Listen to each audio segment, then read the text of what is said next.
feeling the heat, and I posted that into that group. Do you know that the people, all the people that is in that group, if you see the kind of the kind of heavy attack this people gave me, the owner of that group now begin to talk. Said I do not know what I'm doing. If I do not know, if I cannot understand myself, I should pack my load and leave the group. And I asked this girl. I told that girl, do you see this? You see this particular word you throw to me? There is a day you regret for you regret on this word you throw to me, because men looking at things that are going on, then I understand that this woman was coming in a wrong track. You know, this woman was coming in a wrong track. Both her speech, both her movements, everything. My God, I saw this thing in nature. So now, after all these things, you now find that anyone that's following this woman is a pure Fulani blood. Because in Enugu State, okay, look at do we know that this woman, this NGOZI or Fulani, do we know that before she was a blood of a Fulani man? No, until things going in this way, we now found out the person that gave birth to the person that pregnant her mother was a Fulani man. If not this kind of a movement, we would not know that her father na Fulani, his father na Fulani. Now, come to think of it, all these people that are following this woman, some of them may be, some of them may come from Enugu State. Some of them may come from Imo State. But if you look inside it, if you look deeply, you will understand that these people, their father is from this particular place. That reason why they has that mind. You understand? So, and another thing, why these people are not asking this, are not asking the deep, as they're supposed to be thinking deeply. Okay, you said that our prime minister said after the convention, all the government this should be dissolved. Okay, now, okay, come to our angel side. Did our prime minister talk when these people will be dissolved? Then why are you going to tamper with them? Why are you talking? You want to? Why she must is saying that she want to form another army? That is what our prime minister said. Our prime minister spoke English. Is it that these people don't understand English? Yes. After we started getting international recognition, especially from the United States of America. I understand. But what when the woman directs the something is what makes me to explain it in this way. Now, okay, even if our prime minister talk it in that way, but it's not what what our prime minister mean. Now, okay, apart from that side, why must he go into our angel side? Okay, the prime minister said that after everything, these people will be resolved and they will recruit another people. Then you see that this woman know exactly what she is doing. Just that our people, the few people she deceived did not even understand the movement. You understand? They did not even understand the movement. Thank God that we have people. You have the three wise men. Thank God we have the commanders we have is the people that come with their whole hearts. Assuming that these commanders, they are the same thing with this woman. So don't you know that this movement will be more worse than what we are talking now? So this particular woman, she really mean this business. She come to accomplish with all these Fulani people. She really mean it. But thank God that God did not allow her to complete the movement. Our people, even the people that, even the remaining ones now, they should be very, very, very careful, because you see, these people, the innocent people that are not going to know what this woman is doing, they will soon come after them. Just let us go somewhere and mark it. The master of this woman, they will soon go after the innocent people that don't know anything about the movement of that woman. Let them, whoever has ear now, hear that this woman is not the good, is not the original person. She is a Fulani precisely, Fulani blood. And you see this red mark, all the mago, we won't even forget it. We may forget about what was it called? NGOZI, not NGOZI, Adadorama. We may forget that particular one because she later fall back, and she later not even fall back. She obeyed the command, fall back. We may forget about her own, but you see this woman, we deal with him, as we will deal with her. Did you listen to our APM yesterday? You said? You listened to our APM yesterday? Yes, now I saw when he said that people who deceived, who planted evil in heart of our people, who protected their minds, our people that were together 6 months back, that they should come out to undo what they did, so that the land will forgive them. And I stand on what he said, and that the Rama has been doing his own. So yes, exactly. Everything he's doing now, I've forgotten what I said about him to. I've forgotten everything. I've forgiven him because Chukwu can use him to review things. We know, but yes. we know deeper than the way she reviewed it. Carry on. Yeah, exactly. So our people should understand this, and the people in homeland should avoid all those platforms they create that time. Those platforms they created that time, our people should avoid. Our people should supposed to begin to disguise themselves from that platform, because from there, even anyone that use his or her main number to that the platforms should go now and retrieve another one and dispose that one immediately, because they will use that particular number after them. This is the right thing now. They're supposed to do now. Let them begin to do this particular something now. Let them begin to do it. Let them go and dispose all the whole number they used to locate, as they used to communicate then. Let them go and dispose everything and have if somebody who, like the people that committed, that said they reviewed the accounts, she exposed the accounts. If you want to destroy both the SIM card, destroy both phone, because if you buy another SIM card that put inside the same phone, it's still you are still reachable. Okay, if it's a serious matter, the person will dispose both the phone and that SIM card. And if you want to remove that SIM card, if you want to off it, don't remove it in your vicinity, because when you use phone in the afternoon, the place the phone located at night is probably your area of domicile, where you sleep.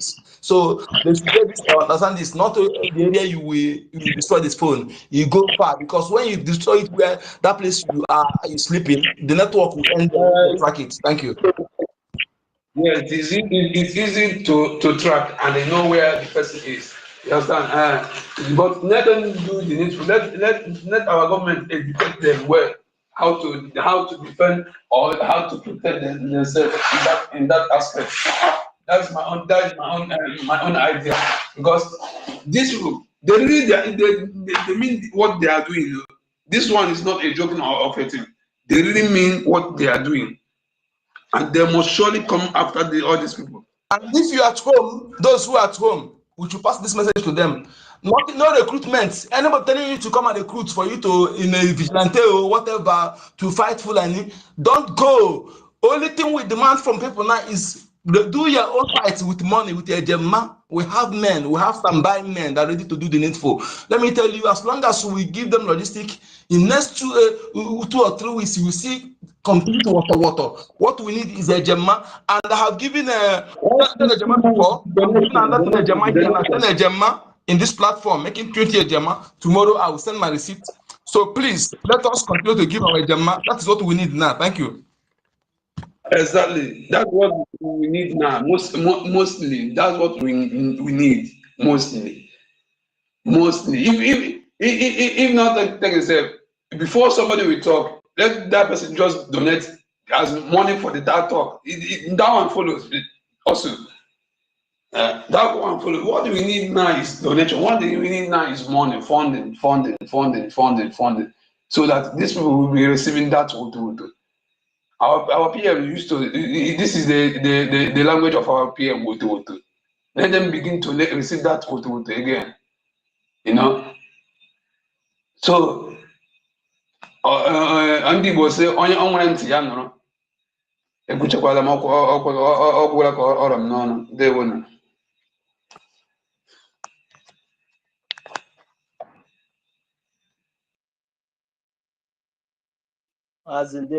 Ndewo. Thank you very much, Mazi. I see you, Sister Eunice. Good evening from here. You're welcome. And without wasting much time, I can see our own uncle, Mazi Ben Wabo. Greet you, sir. We are all here. We are live and direct. Yes. Thank you very much, Mazi and Anife. Please, you have the mic, sir. I'm there. 1 million in this voice look familiar. I don't know how to interrupt people, so I always wait for my hand and try to this keep this voice look familiar. Definitely. Sister Eunice, I greet you. I see you. Our Mary Tech, I see you. I greet you. So eventually you could know what I'm just saying is that about whatever that woman was saying on that call that she made about what our APM said, that thing, it doesn't mean anything to me. We all know at a point our leader Mazi began to insult everyone. In fact, at a point he regretted that he wanted to even to drop the agitation. Even God himself, that greatest human being, the Bible told us that he regretted great human beings. Human beings are very stupid people. They are very stubborn people. Even our PM at a point, he began so worried. The thing began to disturb him that you don't even know how to control these people. Our people are very stupid. You understand? So they don't even need to be convinced. I mean, the evidence of this woman doesn't have sympathy. She's wicked. She's evil. She don't sympathize what is going on ground, on what is happening to our people back home. She doesn't even want to know that. You understand? She doesn't even. I mean, that's why I don't even want to hear her voice. Her voice, in fact, her voice pissed me off. You understand? That's why I say that day I said it. Even I can't forgive a betrayer. You understand? I will put gun on you because you are trying to take my life, especially when we are fighting for freedom. Like the people that we know that Nigerian system hates us very much. We know even before many of us were born that this country hates our fathers. You understand? How can we start playing with the devil? God did not play with the devil. Rather, he threw him down from whatever heaven. You understand? Nobody does that. And so some people who say, oh, for these churches, this church, they are wicked. I'm telling you the truth. The Bible that I read from the Old Testament, Abraham was a man of war. Moses, even in Egypt, the Bible told us when he saw the people that were killing his brother, maltreating the Jewish people, the Israelite people, he had to kill the Egyptians. You understand? When the other day he found that the two brothers were fighting, he had to settle the fight and blame the one that was faulted. And the one that was faulted began to say, "You want to kill me the way they killed the Egyptian." Then the man knows that the news must have been spread. He has to flee. You understand? Even Abraham would have left Lot when they took him and allowed those people to kill him. So all these people, pastor, this pastor, they are evil. You understand? They are the most wicked people that ever happened to our people. You understand? Because all these killings, they have not said anything. They have not even uttered a word.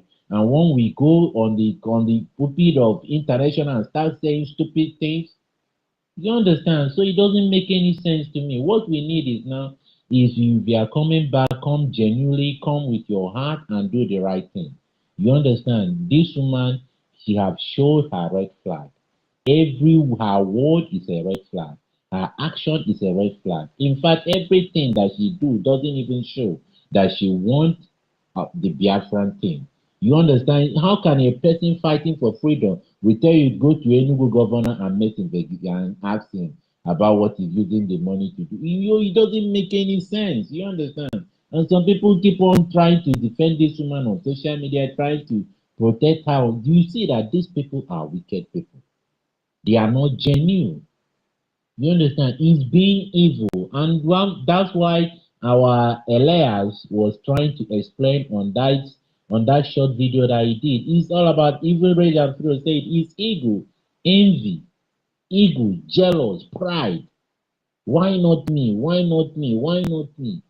Because it's not you, because it's somebody that you like is not there. You want to destroy everything.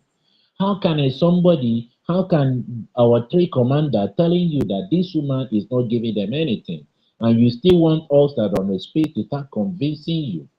We know that when these two commander made their face public, I'm talking about Commander Holy Ghost and the Commander Gentle the Yahoo. We all know what our PM said. Our PM said that any commander that wants to make his face known is free. He supported it. You understand? And that shows that our PM knows about them. And these people, when they speak that this woman is not giving them, made our Gentle the Yahoo to come on public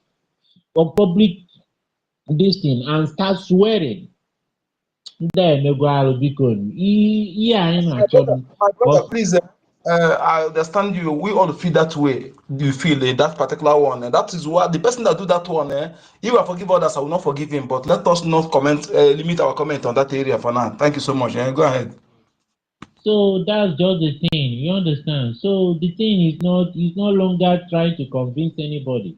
If this freedom is not about Ogen Kere, this freedom is not about me, it's not about any person, it's about every one of us.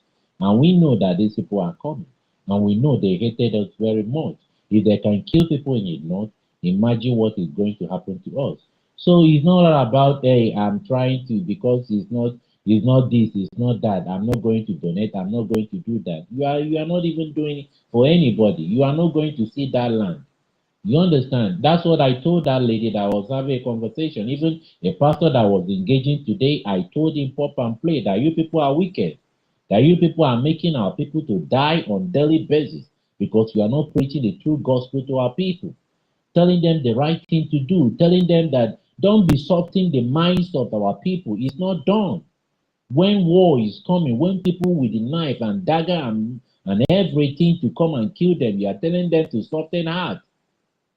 It does done anywhere. You understand? Even the Bible said that the kingdom of God suffered violence. The violent take it by force. You have to fight and defend your land. You have to fight and defend yourself. You understand? Life is precious. The God that give us life know why he give us life. Why will somebody who don't even want to take his life will come and take another person's life? And this woman is telling we should not kill Fulani that have been killing us for many years. So I want just to thank everybody. And those people speaking Igbo. I have seen a woman, you understand, it's on a video, she speak Igbo, a Fulani woman. She speak Igbo. In fact, in Nnewi ka ọ na-asụ ya gbogbo. Yotago. And ọ ga-ajụrụ okwu ebe o si ọsị n'onye Fulani ka ọ mana ọnọgbo Nnewi aka ịchọkwa ọka ọsụ ọrụ ya ọka. This is speaking Igbo. Even our PM has explained that video that these people killed in the bush and trying to speak Igbo, and we are not even using that kind of dagger they are using. You understand? So this thing is enough. Let's come back and do the right thing. You see, what will make us to start the world to start taking us serious when the homeland, when Portugal na homeland, just like what the Amazonia is doing. You understand? That's where our freedom is going to come from. It's from the BLA, our freedom. That's why PM doesn't joke with them. Thank you very much. Thank you, my brother. Thank you so much. He said it very well. Thank you so much. You see, we are going to be telling our people this so that they will be very, very acquainted, because this particular Fulani bloods, people want to say Igbo Fulani. There's nothing like Igbo Fulani. That narrative, we shouldn't propagate it. And that the Rama uses it, and we're going to tell her, we don't need it. There's nothing like Igbo Fulani. So that you'll be like Hausa Fulani. We don't need it. You know, when you go to the north, you see some Igbos that speaks Hausa fluently until they tell you, even with their dressing, until they tell you that they are Igbos, you will not ever even get that they are Igbo at all.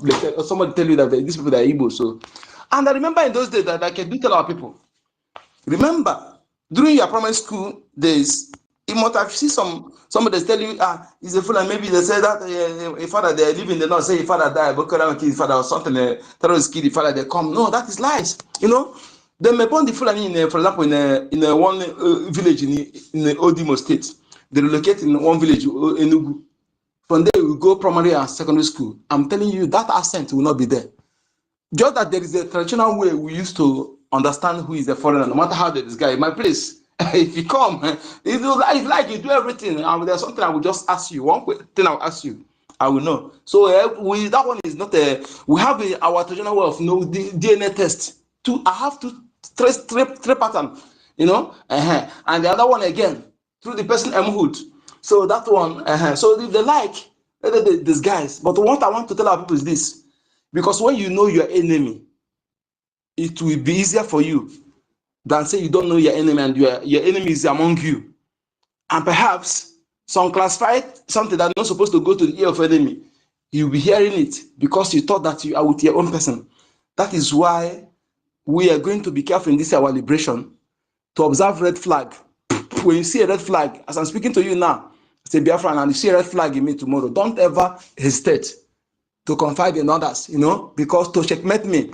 And again, henceforth, we are going to checkmating ourselves, especially those who are in positions in this our liberation, because so at this thing that won't occur again.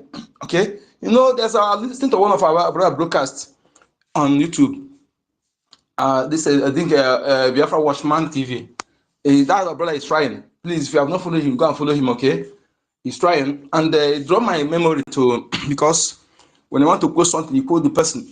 Yes, it draw my memory to our way of life. That is why it was difficult for these colonial invaders. It was for them to carry out indirect rule in our land because one person does not make decision. You know, that is why they acknowledge that we are the originator of democracy. We are originator. Okay, before one person don't take decision, when you tell this person, you say, okay, let me go ask my Omona. Omona will be thinking their own. Then, Umokrobia, Ndintrobia, that is youth, Ndintrobia, that serve as police police and guards, they will go and they will also contemplate, discussing about, deliberating about the same thing. Then, and they will be deliberating. You know, this will have a separation of power then, and that thing, you make them to difficult from in doing those things in our land. So we're going to this time around. We shouldn't rely on waiting for this kind of thing. When we see some people, individually we do our investigation about the person who can carry it out, or even if our government will appoint those who will be on the ground doing such thing, you know, because we don't want all this thing, because with carry on, my brother. Please carry on. Go ahead, go ahead back. Carry on, my brother.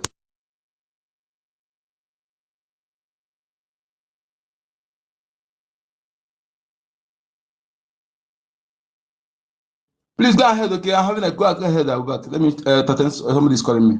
Yeah. Good evening, good morning, good afternoon, good night, my people.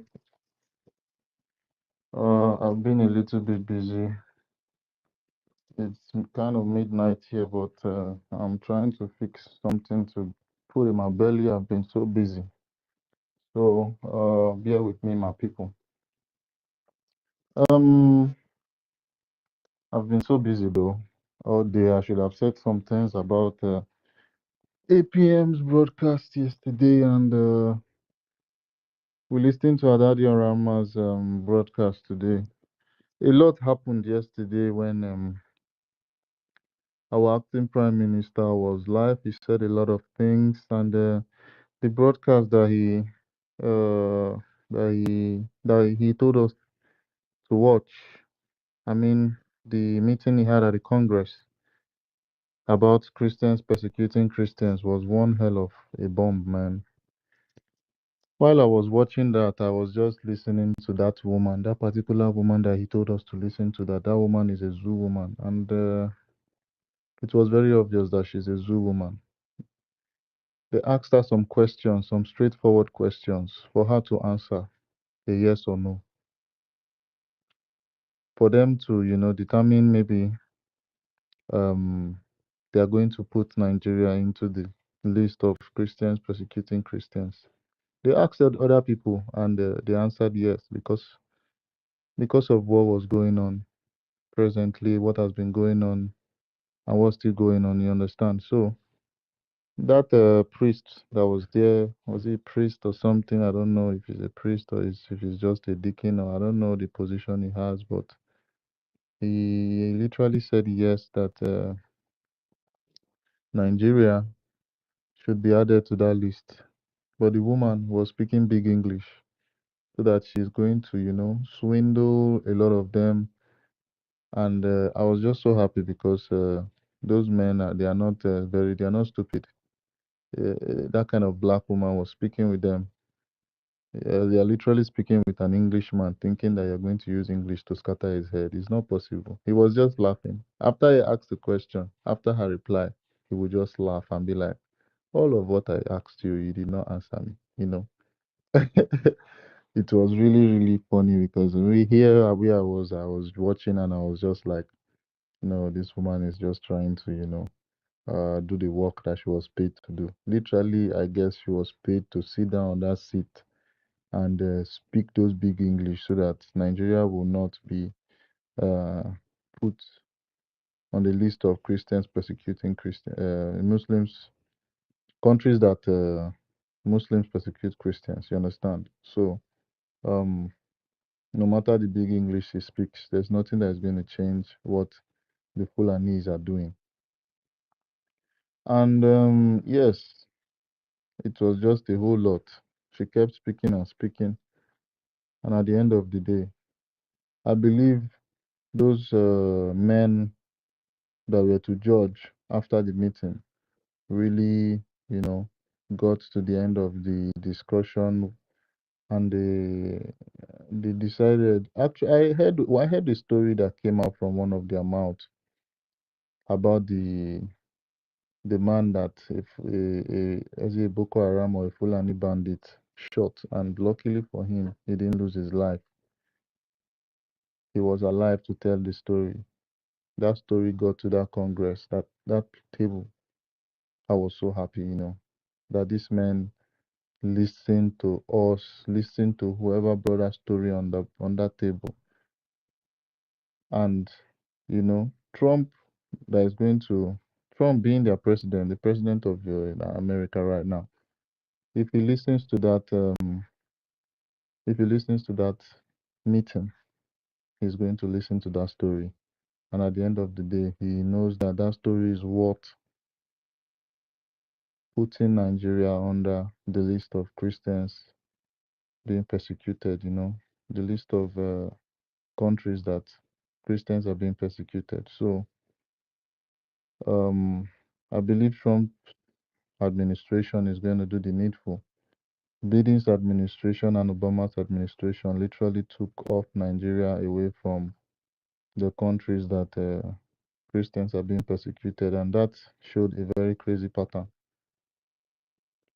Trump came, took off the USAID because, you know, the whole takia about the USAID is that they are going to put it out. They are the one, Nigerian state are the one that are orchestrating this particular plan of, you know, sponsoring the bandits, the Fulani militia to kill, kidnap, and, you know, do all bad things, rape, do all bad things to Christians. And at the end of the day, the money that should be channeled to these Christians that they are doing the bad things to, like they are, you know, maiming and killing and kidnapping and raping, they will still channel that money to go back and buy weapons to fuel the already weapons that they have. You understand? To fuel their armory. So Trump did a first move by holding on to the USAID. I'm so happy because that alone is going to cripple the zoo. First off, that alone is going to cripple the zoo. Then we'll move to putting Nigeria on the list of Christians persecuting Christians.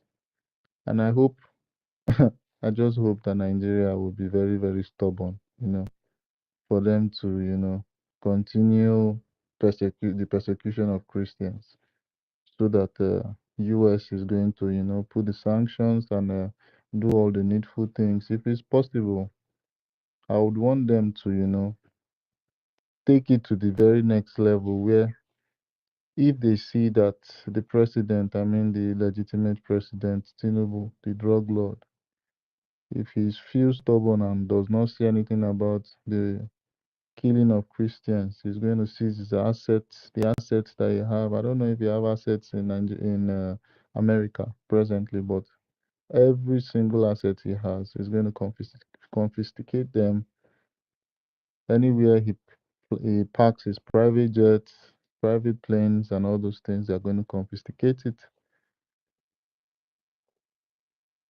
and they are still going to do some things as regards the country Nigeria.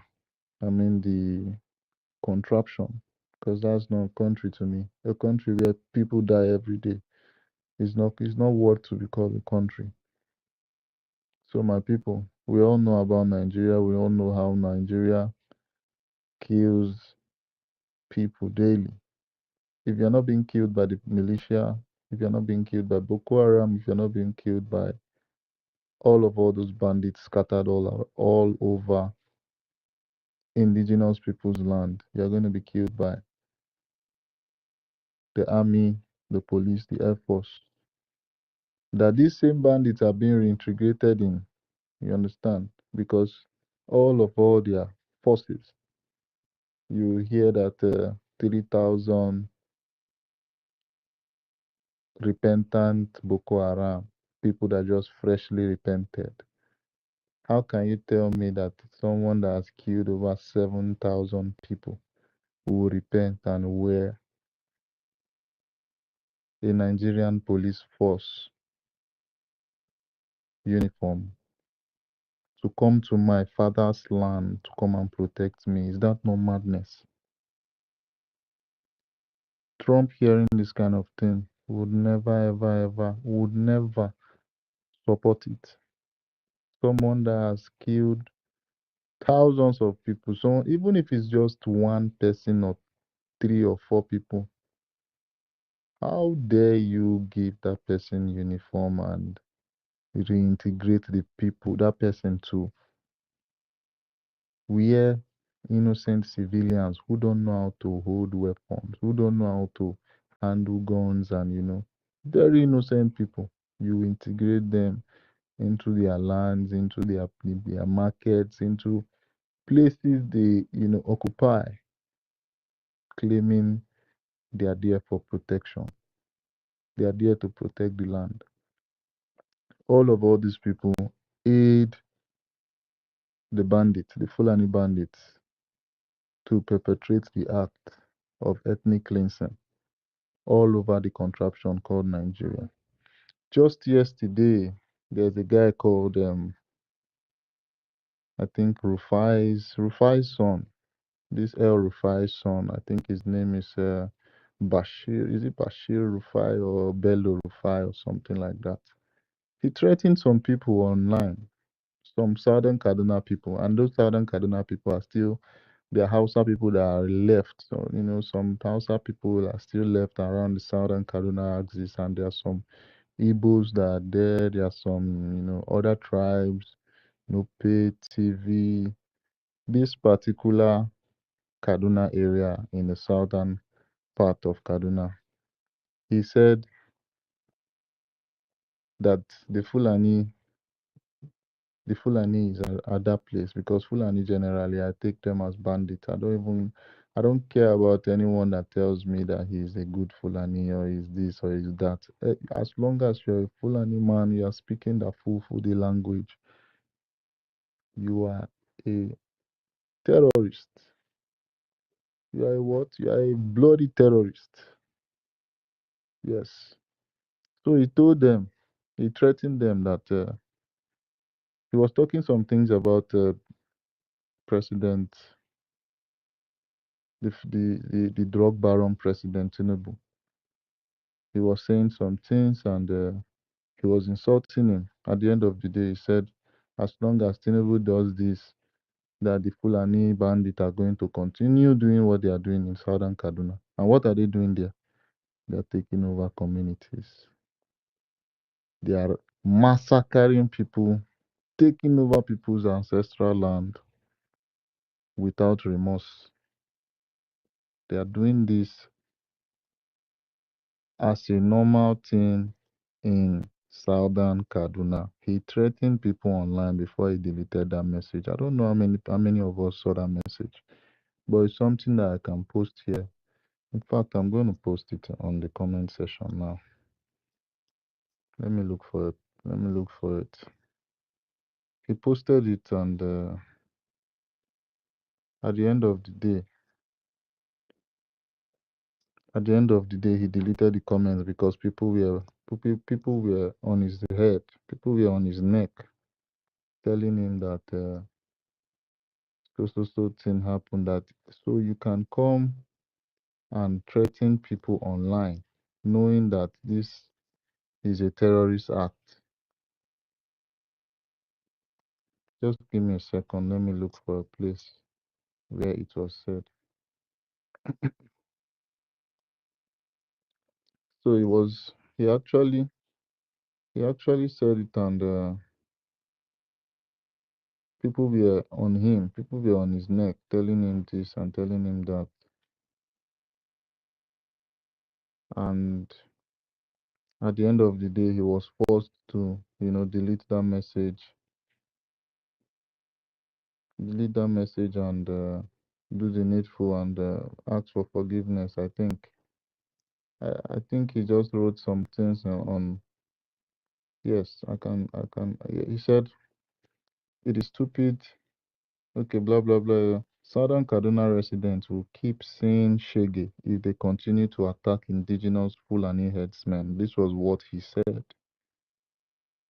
Southern Kaduna people will keep saying shege if they continue to attack indigenous Fulani headsmen.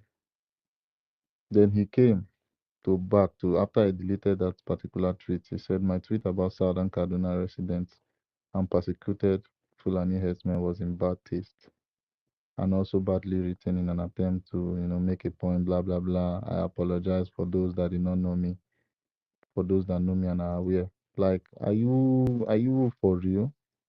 Are you for real?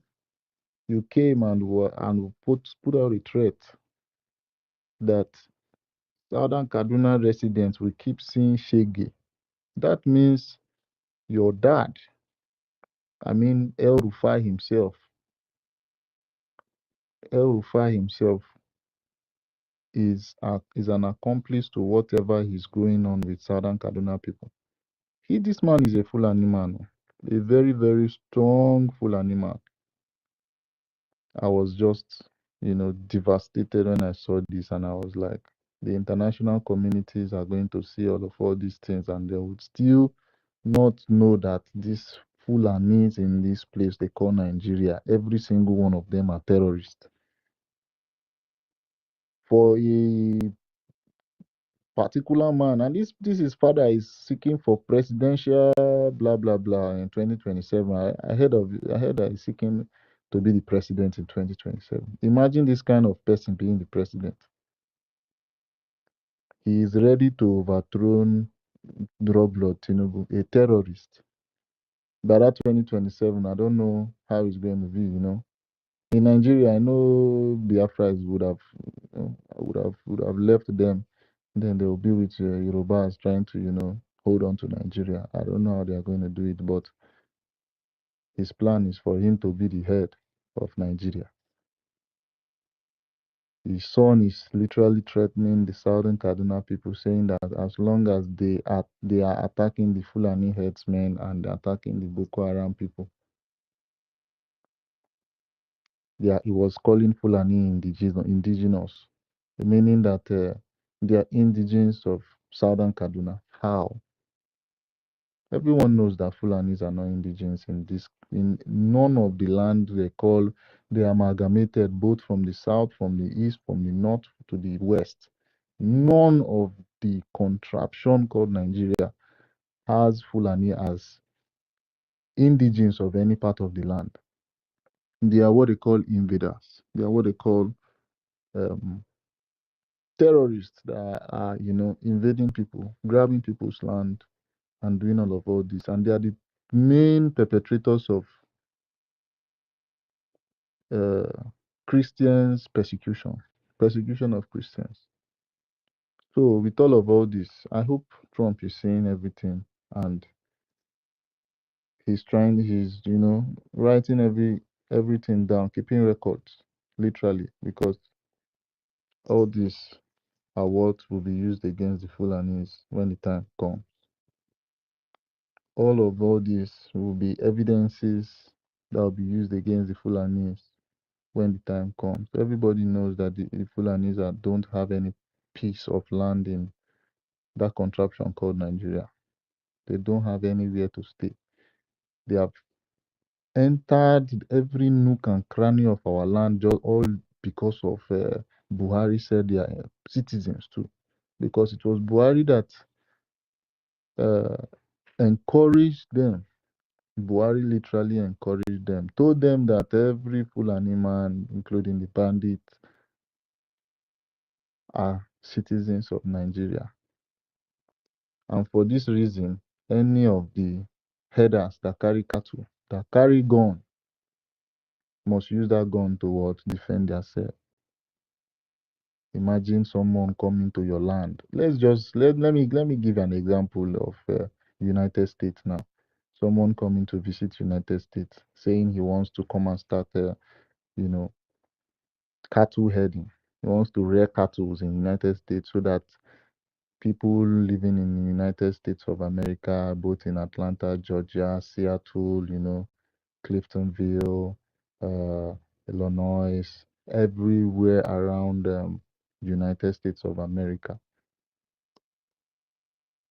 saying that you want to sell this cattle as meat consumption and any other thing, but it's for money. At the end of the day, he says that because of one or two things about his selling of meat, he will have to carry weapons to defend himself, and the weapon that he's going to carry will be a gun. Trump can never let this happen in the United States of America. He will know that this is a terrorist move. But presidents from the president that Nigeria had since 1919, and they have been letting all these people walk around with arms. Bala Mohammed made it in law. He put it into the constitution that Fulani herdsmen are going to be walking around with guns, all in the name of protecting themselves and their car. And this is where the persecution of Christians comes in, you know, because invading people's land, going into their farms is one thing. Now carrying weapons, saying you want to use it to defend yourself when those people come. These people already actually know the pattern the pattern that goes with this invasion in other countries like Burkina Faso, countries like Ghana. They know how they dealt with them. The people that dealt with them in all these countries, guess what? They are not their armies. Oh. Now, indigenous people, indigenes, like we Biafrans that are in Biafra land. That's why I always say it in my mind that we never wake up. If to say we don't wake up, Biafrans, they see all these people. We for don't, do one or two things. You see what is happening in Yoruba land now. Yoruba people are waking up. Although we have our Biafra Liberation Army, they are doing the needful. But Yorubas, they don't even have an army. Within 4 days, they've shot Mieti Allah leader. Just within 4 days, they shot this Mieti Allah leader. I think 4 of them. For me personally, this is a serial attack on all these Mieti Allah farmers headers. They said they are one, but I think they are already fed up with the killings. I think they are fed up with the killings that are happening in their land with, Fulani herdsmen attack. They are killing their leaders. I commend them for that because that is what should be done. That is the needful. Fulani know they like people where they carry guns, say they want to kill them. You understand? If Fulani see person we go kill them, the kind race where go pick him, it go be like dog we hear banger sound. You understand? It go be like dog we hear bang. If you know when dog hear banger, it go way they run. Now so it be. So the Yorubas, I think in Kwara and in Ondo, it happened. They have killed about 3 to 4 Fulani Mieti Allah leader of their headers. What I want our people to do, especially those people that they call youth chairman of every community, all those people, they need to be very, very alert. They should be on high alert. I know they are working hand in hand with community. I mean, they are cooperating with our Biafra Liberation Army, but they need to do the needful, especially when all these people are invading our land, because now them they give Fulanis the key. Now them they give Fulanis the key to enter inside communities. There was a video I watched one day. It was sometime last year when our PM was still here at Obaru community. This particular Obaru community, if you see the amount of cows that are in our land, my God, cow with our land be like human being with the community. Cows in our land are as much as human beings that should be in I counted over 700 cows. How many Fulanis were controlling these cows? They no reach 10. They are not up to 10. We need all these people, both the Fulani herdsmen and the cow. We need them to cross that border. The border that they used to enter inside. They need to cross it, and if they like me, they go Lagos. If they like me, they go Kwara. If they like me, they come out for Biafra land. You understand? We can do this. We can do this. They've killed us enough. They have killed us enough. I encourage our Biafra Liberation Army because they are really doing the needful. God will bless them and God is going to strengthen them. Chukwokika Abiyama be with them because they are really doing the needful. There are a lot of people that have gone down that we are not even hearing about. You understand? That we are not hearing about. Although there are still places that they are massively attacking, like Ihamufu. We know about the sabotage that is always going in Ihamufu. They are the ones that are always complaining the most. So Biafrans in Hamofo, make una cooperate. Make una cooperate. You see all those intel that you are giving all this Nigerian government. Let it stop. It shouldn't be so. Because those are the things that will make our Biafra Liberation Army not listen to you, no, talk less of going near you at all for protecting the land and protecting your children and your mothers and your fathers.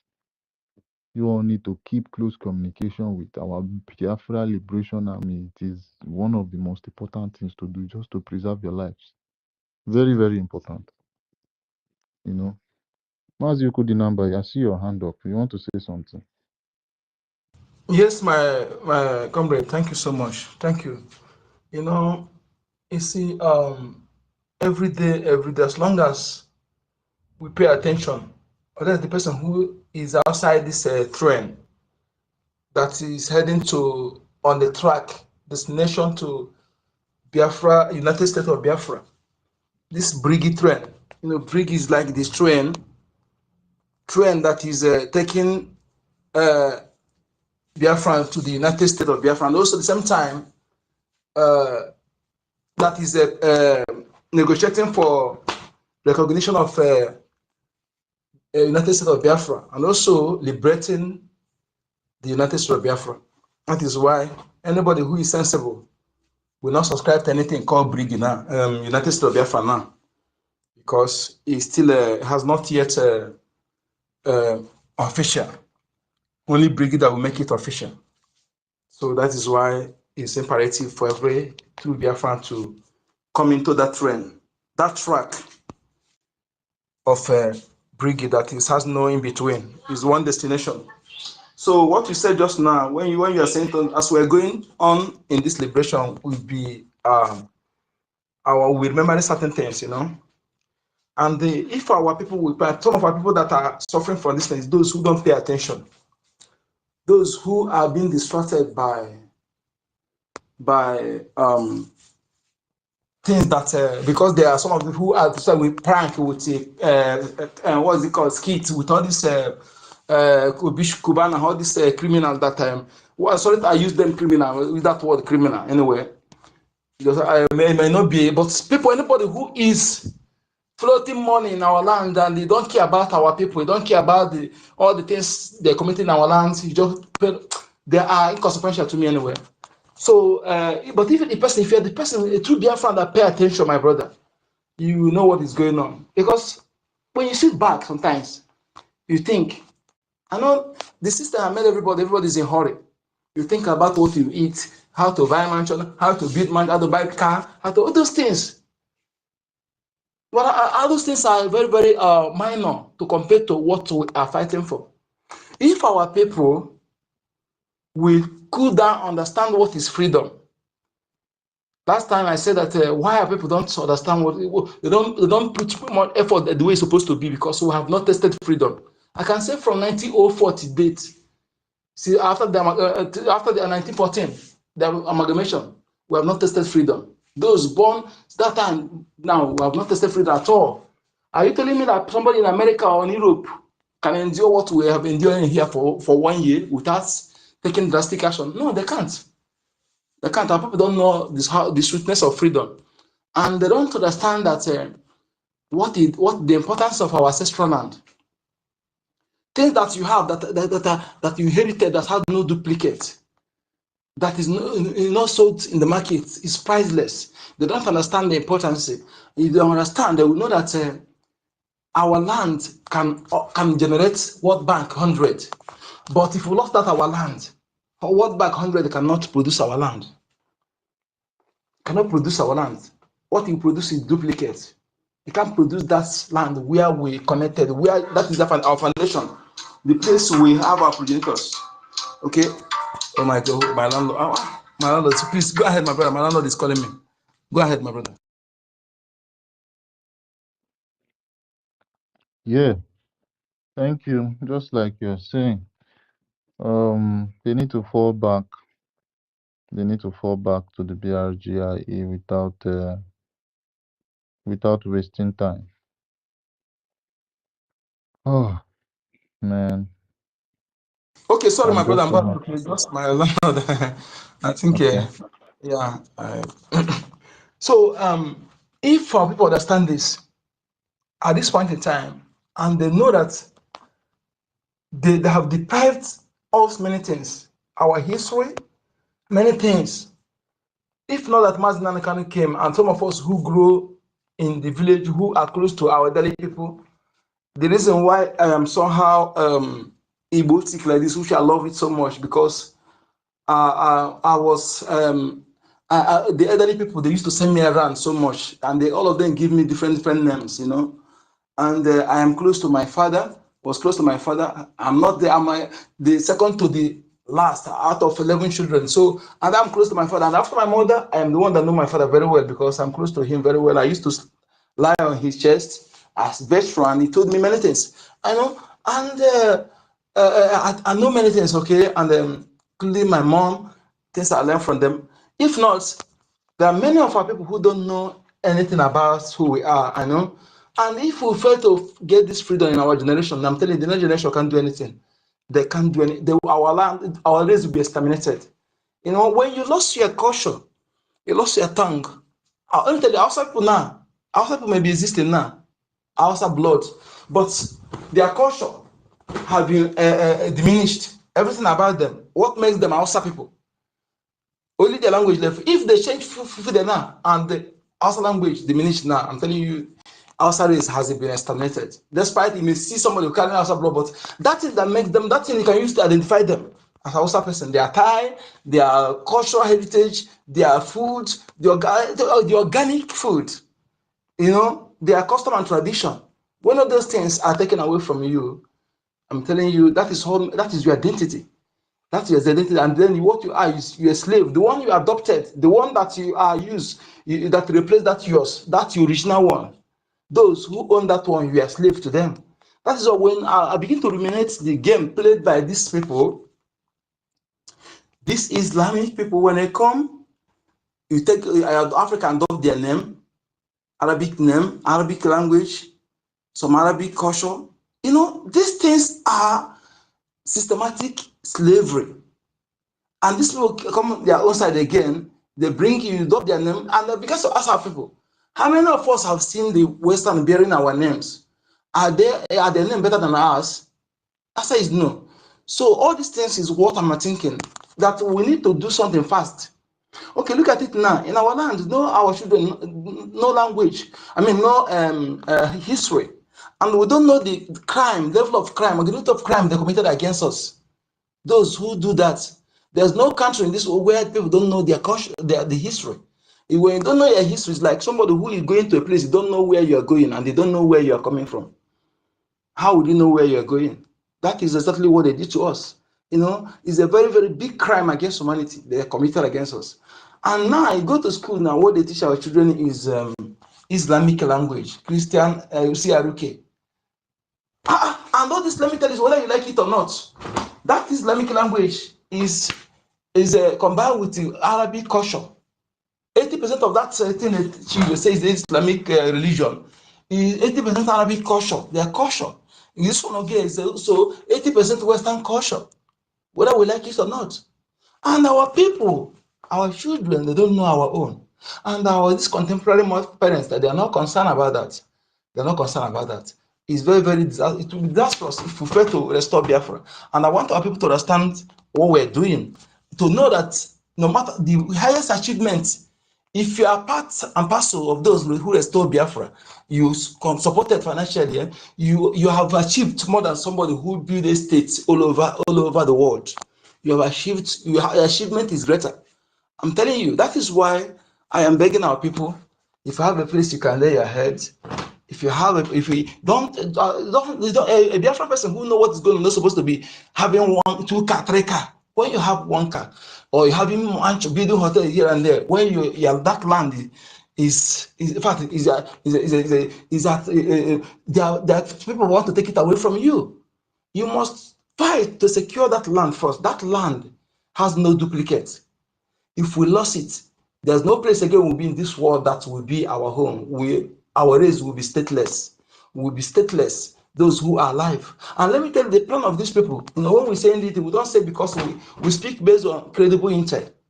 They have actually done the experiment by trying to take 10 years, between 10 years, 5 to 10 years, and they want to radicalize them. And when they bring them come, they have the mind of Fulani. They hate our people. They do things for the interest of the Fulani. So they see that it works. I am doing this. Mas Naka said it. Example is a Emeka Ofo hate our people so much. You do things for the interest of Fulanis. That's a plant, a power plant built by patronage. Emeka Ofo is the one who is preventing it for a long time, preventing it from being from working. Okay, there are many of them like that. After many of them like that, and these are the people. Most of them are the people who during after Biafra genocidal war, those who sabotaged Ojukwu. We must understand they are the people who occupy leadership position in our land. Then all the leadership position, those people who sabotaged, who work for the interests of the enemies, they are the one who occupy leadership position. We should understand why we have more saboteurs today and why we have infiltrated blood. Okay? So these are the things that when people talking, how do you get here? Why are people to say? You should understand that it's not from us. It's not all these saboteurs, all this nonsense thing that happened today is not from us. We are most united race on this planet Earth. And very truthful, crime-free. Those who came to our land, when they could stop these people from invading our land, they came to know why we are so difficult, unlike other African countries that they conquer very easily. You know, they gave their reports. So all things that started deteriorating during that, what is it called, after that Warren chiefs, when they succeeded in invading our land, and they see that indirect rule was very difficult for them because of our system of government. You know, where we have decentralized system of government, not centralized, where one person makes order for people. So they see it that we already have the best way of governance, where our women have say.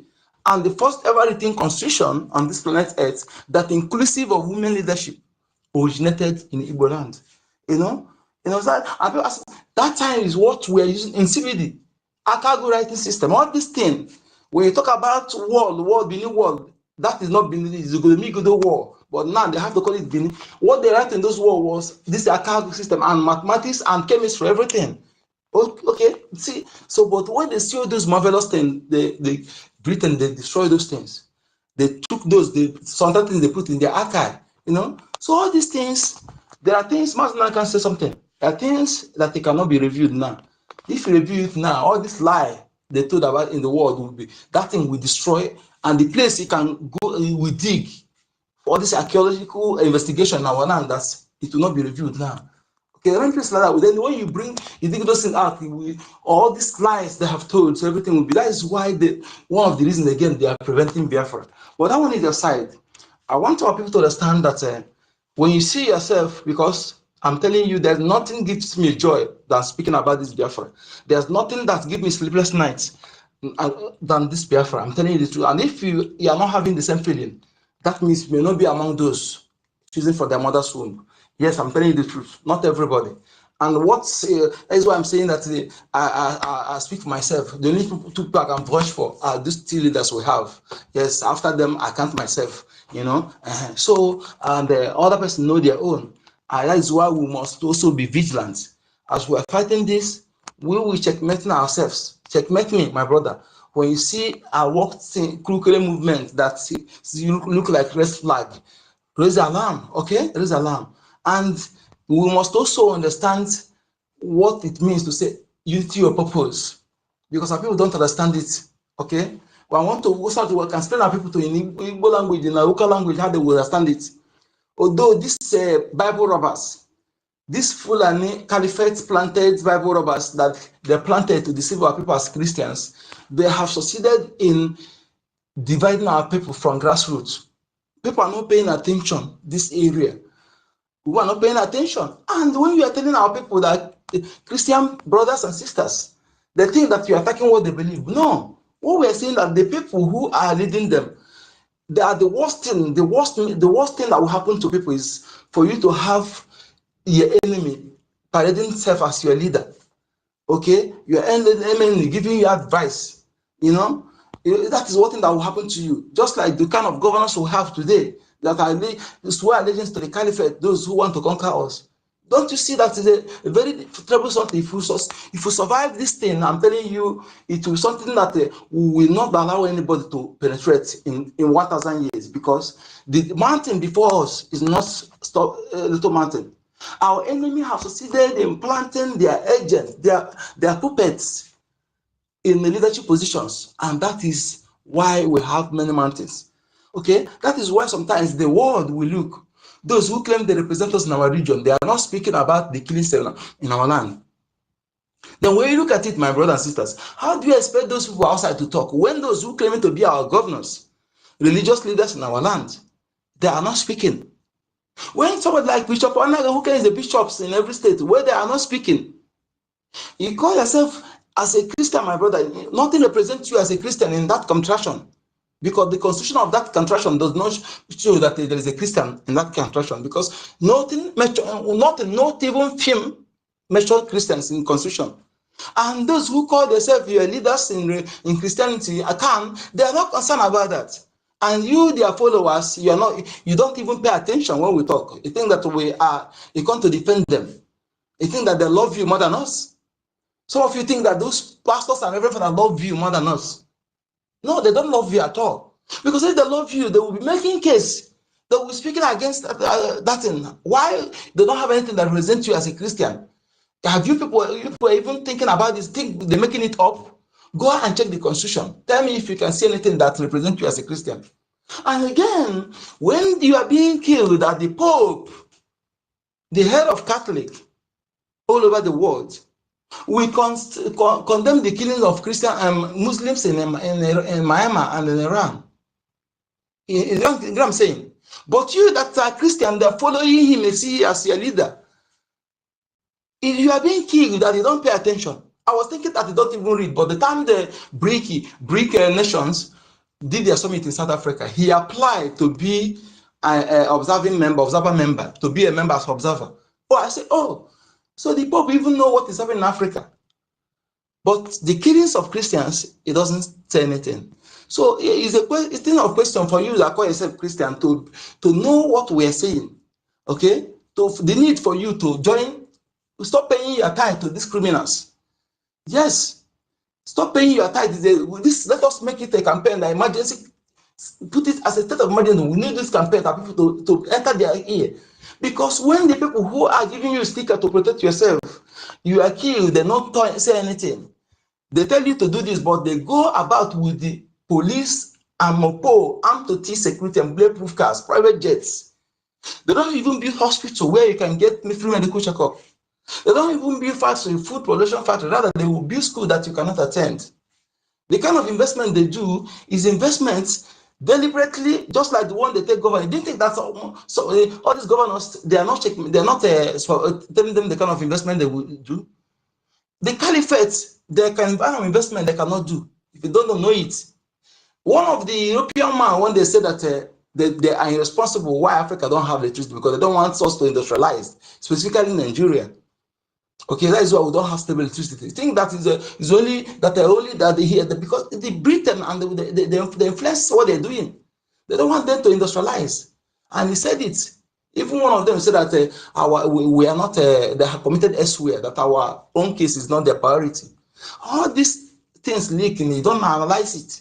That you on your own, for you to come out, those you calling that the GO, that the reverend that divided you from your family siblings, no longer have unity of purpose in fighting their common goals because of doctrines from different denominations.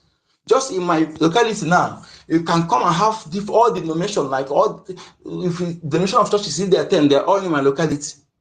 And the different members, they have different opinions, different mindsets because of doctrine. And you're not concerned about that. And these denominations, they don't build factory to employ people, they don't build a hospital. Okay? They only come, they make money, take money from our old mothers, name of bazaar, name of this thing, and they take the room, take to Vatican City and the Buckingham Palace. Because the king is the head of Anglican. He's the head of Anglican, he's the one that appoints bishops. Okay? and the Pope is head of Vatican. These people, are they concerned about you? Nothing. Yet our people, when you are telling them to rise up, stop supporting your enemy, stop defending your enemy, those who hide under that long groups, pretend working for the caliphate. If you think we're joking, those on tops, all of them are working for the caliphate. That is why they will see that the Buhari died, they cannot speak. Are you afraid that they call yourself men of God to speak the truth? Then you lie, Adeboye lie to the millions followers that the person in Asarok is Buhari. When Buhari have died, all the ex-presidents, we are seeing them. Obasanjo, Abdul Salam, where is that Buhari that just said that this person Tinubu succeeded? Where is he? Where is he? Are you asking those things? So my people, this is something that is really troubling. I'm telling you, if you're a true Biafran from that soil and you are not contemplating over this, you are not ruminating over it, I can say that either you are bring to reason is dead and or you are filtered blood. Because only somebody who will see the killings of our people without feeling pain is a full and blood. The blood has no connection to that foundation. So my people, is very, very imperative. It's something that we need to take serious. Okay? And for me, I don't know another person. I'm telling you, I will make sure that if I have to die, let it be fighting for Biafra. What this nonsense Fulanis are doing, all these Lam are doing, you don't have the right to come to my land to tell me where to come to my land. I am the owner of the house. Yes, we choose those. We welcome you. We welcome Jewish to welcome Christianity. Yes, this two religion welcome you. Welcome you. We work together because you are peaceful. But the one that will come and say, tell me what to do, we don't need you, and they cannot have the right to come to my land. And with any of our people who come to bring it to near our children, we will not allow you. You go that side and stay. We're sending that warning now. We're sending that warning. I'm telling you the truth. Our land is last bus stop for you people. We don't need it. They don't have the right to tell us what to do, what to worship.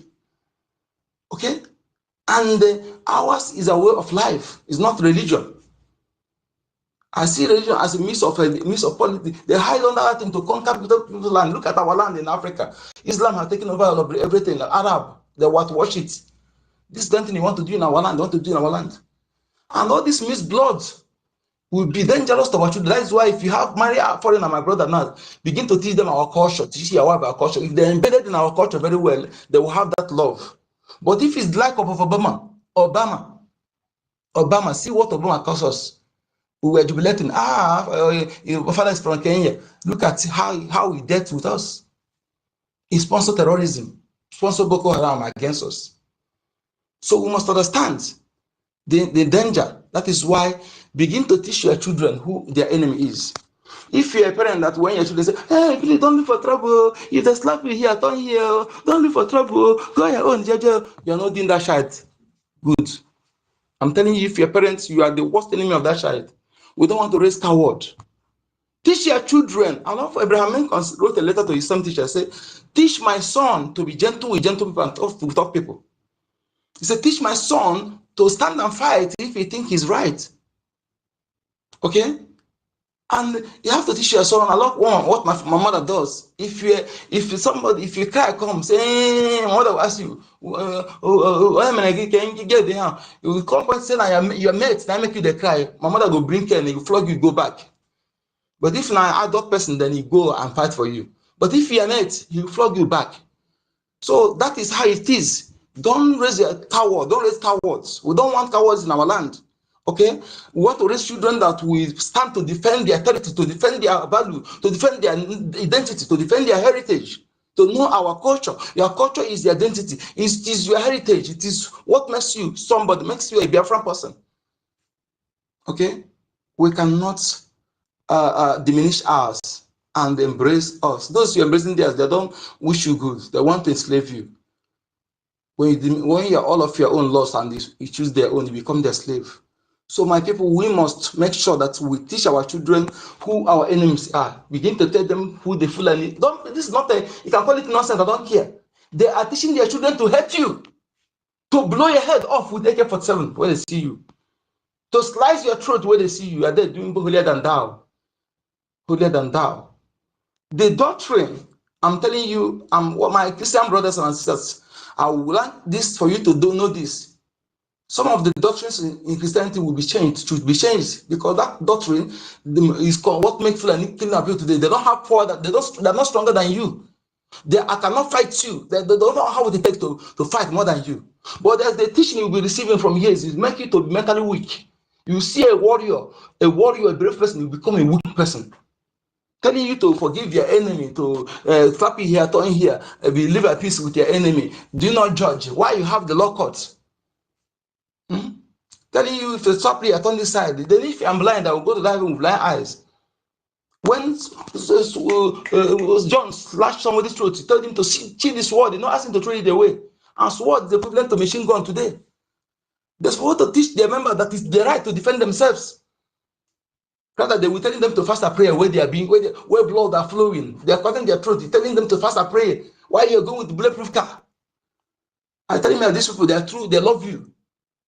They are helping them to make you mentally weak, to cage you, to continue making you to wait before you see full and you will even die before they near you.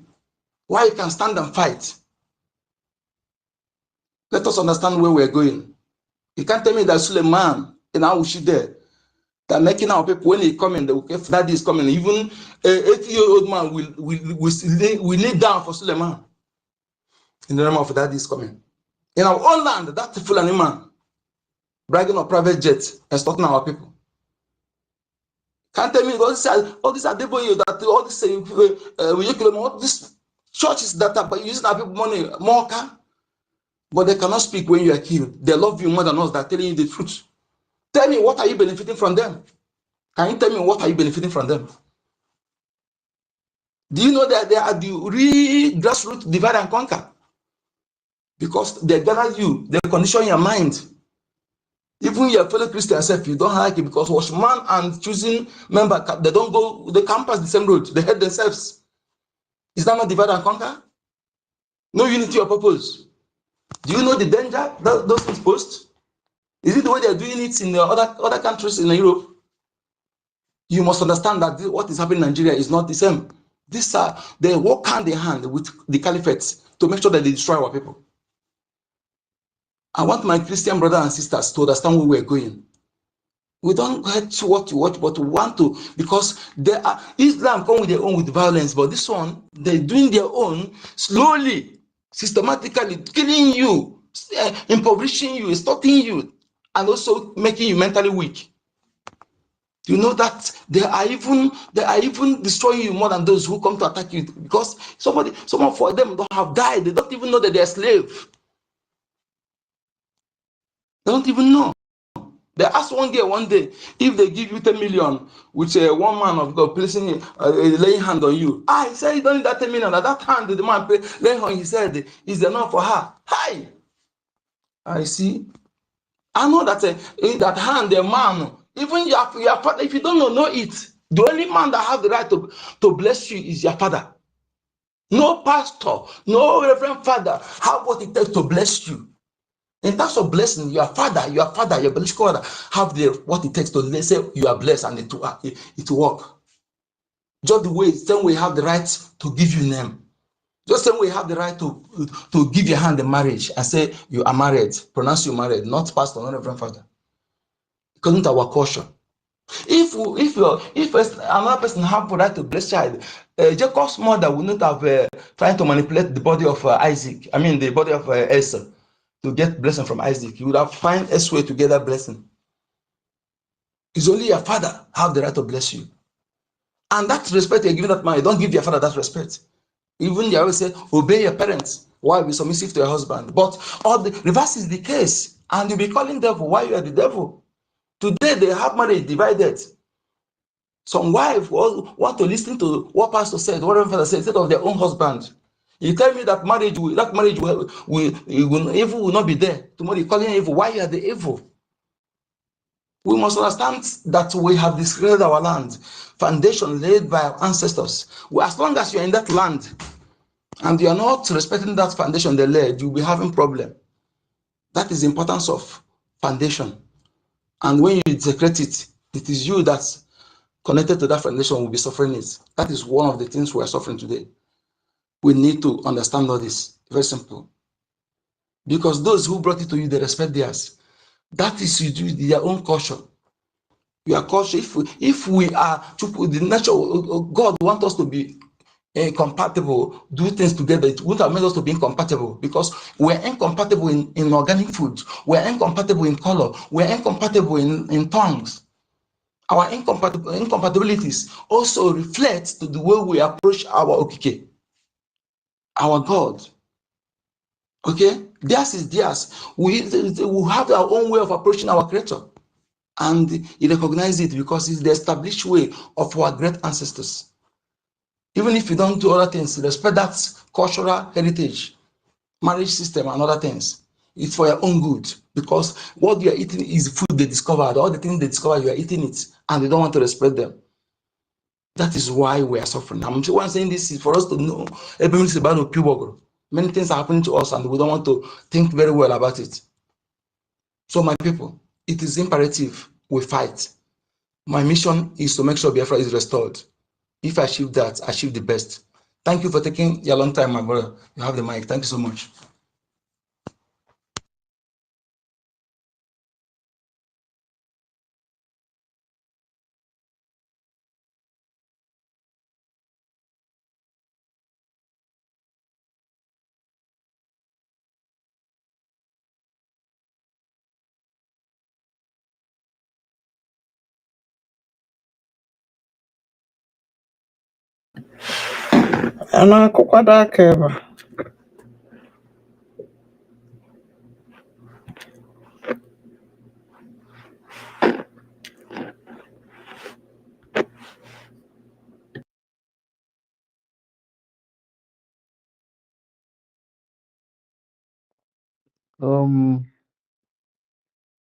Mazin also is not there. I think Mazin number is done talking. I'm going to be sending the mic to people on the listener. If you want to say something, you can join us up here. It's midnight on my end. It's literally 3 a.m. here. And, you know, man, man, body no be firewood. I don't know if you dey hear me. But you know, be firewood, oh God. So yeah, I don't know. We've been talking about a lot of things. I heard what Mazio Kudinamba said. He said a lot of important things. Thank you so much for your submission, and I hope our people listen because our cultural identity was taken away from us. The way we do our things in our land, with the infiltration of the British and also the Fulanis, they have tried to change everything, but we always tell them it's very, very impossible. So, and we are doing everything to, repair what we lost. Literally, we are doing everything in our possible best to repair what we lost, and hopefully, within a very short amount of years, we're going to get our lost dignity back. We're going to get everything that we lost back, including the artifacts that were stolen from our land. So, Biafrans, I guess you got one or two teachings from what Smazi Kodinamba said. He touched a lot of areas.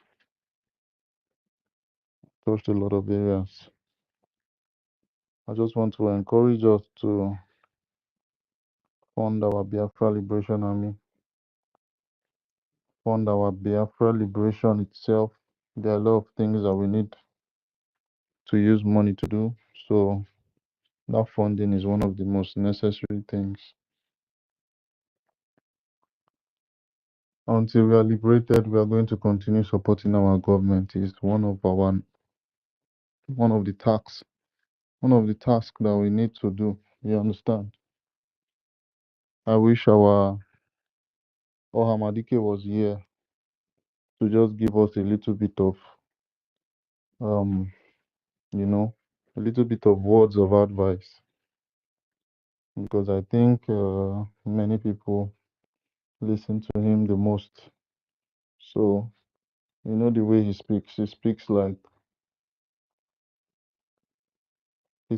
a god himself. So if he was here, I don't know, he would have, you know, used this thunderous voice to say one or two things that would make us fund our liberation. He was the one that told us to say, no, he was the one that told us that if each Biafran all around the world, especially in the United States, if they can donate just $1, one ejema to our freedom, we are going to go very, very far. So please, you know, I don't know if you want him to still tell you in those words that you should donate towards your freedom. If you're waiting for him, I don't think you are. I don't think that wait should be, you know, should be necessary, because the same way he's saying it is the same way our acting prime minister is saying it. The same way our prime minister Simon Ekpa said it. Make sure you channel your funds into the right place, my people. Don't wait for me. Don't wait for Minister Snow. Don't wait for Honorable University. Don't wait for Honorable Minister Snow. Don't wait for Mazuko number. Don't wait for 1 million. Don't wait for 30. Don't wait for anybody, literally. Channel your energy to the BRGIE's pocket. And that is IPOB in USA and BiafraRepublicGov.org. Those are the websites that carry the right account to fund our liberation, okay? So I encourage us, nothing is too small. 1 ejema, 10 ejema, 100, 200, 500, 1,000, you know, nothing is too small. And I also encourage us to support the government in every angle. When I say support the government, I mean there is a part where you see the Biafra shop where you can patronize the government. By patronizing our Biafra shop, the money is going to our liberation. You understand? So that aside, we still have the Biafran coin. The Biafran coin is there. We have enough coins. As long as you have enough money to buy, you're going to exchange it for coins. We don't have a limited amount of Biafran coin that is in the reserve. You understand? If you have 10 million in Gemma today, if you have $10 million, you can buy 10 million worth of Biafran coin, because we are in our liberation process and we need money. You understand? If you have 10,000, you can buy 10,000 watts, and it's going to be in your wallet as a stable coin. Nothing is going to minus from your balance, and nothing is going to add. It's just going to be a stable coin that you can access at any time, and you can, you know, swap for any other coin. If you don't know how to go about doing it, you can actually text me directly. We have our Biafran coin administrator, the person that is in charge, and that's General Honorable Azubike. You can always reach out to him. He is the chairman guiding the everything as regards the Biafran coin. Okay, so please do the needful, support our liberation. Don't just sit on the fence and do nothing. Don't just be there saying that I'm just there, I'm just here. Okay, you must put your hand on deck. You must put your hand on deck. I'm going to be sending the mic to people, so you join me up here. There are a lot of things to say. Adeodio Rama is really doing well. I saw her on program today, also with our lovely mother and grandmother, Madam Adan Onu. And some Biafrans actually graced their presence and they had to speak. Radio Rama was very happy seeing the amount of viewers that was on our program today. Although there were some little efulefus that came and was saying bullshit about, about the Bao group. I can't believe that some people are still very foolish and following Madam Bao. It's so sad that people are fighting to bring down our government, but it's not. They are not all the fights to bring down our government is not working. We all know that it's not working at all. Everything is going to be futile. When I say futile, I mean everything is going to go down to ashes. Just the way I see the future of Madam Bao. I see her being reduced as, a piece of shit. At the end of the day, Madam Bao would wish she never ever even brought her face to this struggle because she would be as useless.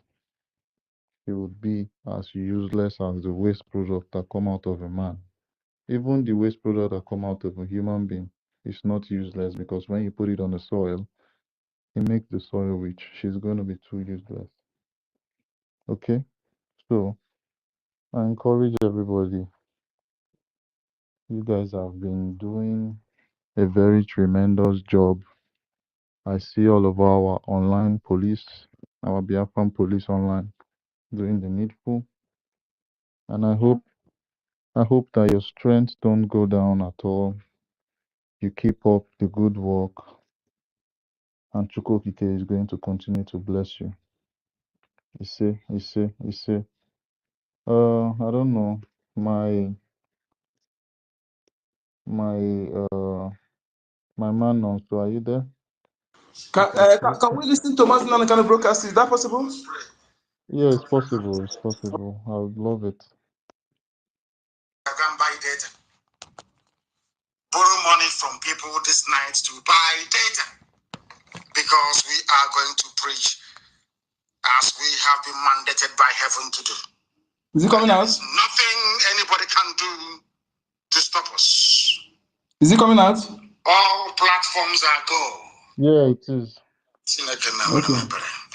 I don't even know how I'm going to preach this gospel tonight because it is too deep, way too deep, I assure you. Let us begin with a very simple prayer.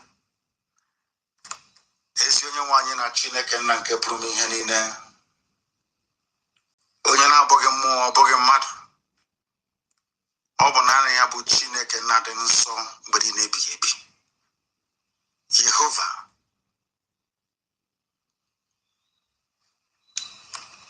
Elohim, Adonai, El Shaddai. Oboso dianga kangesiwe jare manna kimeligwe. Oso dianga kangesiwe bokwa hansori. Nime mone esioku. Kameso amaliwe baso moge nanke brede ngosi. Kize iwe potana nanso ibo Biafra nanna kimeligwe. Oboso dianga kangesiwe fegi. Ni no bana ngi buchineke. Ina mano taho. Ini keleke na kwisi ala nyegi. Mo na madu na sopro. Lena papando ni igwe. We are doing so this evening, and we are reinforcing what is now in vogue. I want to prove to the whole world, in the zoo and beyond, that Radio Biafra is compulsive listening, that Radio Biafra sets the political agenda in the zoological republic, damnable by every stretch of the imagination.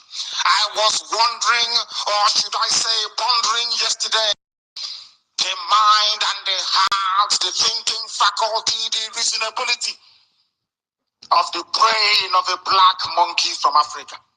It then dawned on me, rather miraculously, I hasten to add, that our people cannot reason. Somebody came from somewhere and created what amounted to a monstrosity and named it Nika area. And you accept accepted it because you are inferior. Black people from Africa have consistently demonstrated that they are infinitely inferior to their Caucasian European counterparts. Because Europeans came and defined your boundaries for you. Europeans came and told you who your relatives are, who you should be in the same country with, who you should inhabit the same geopolitical space with. You cannot do the same thing in a white man's land, but they can come to your place and create artificial countries with artificial boundaries and artificial flags.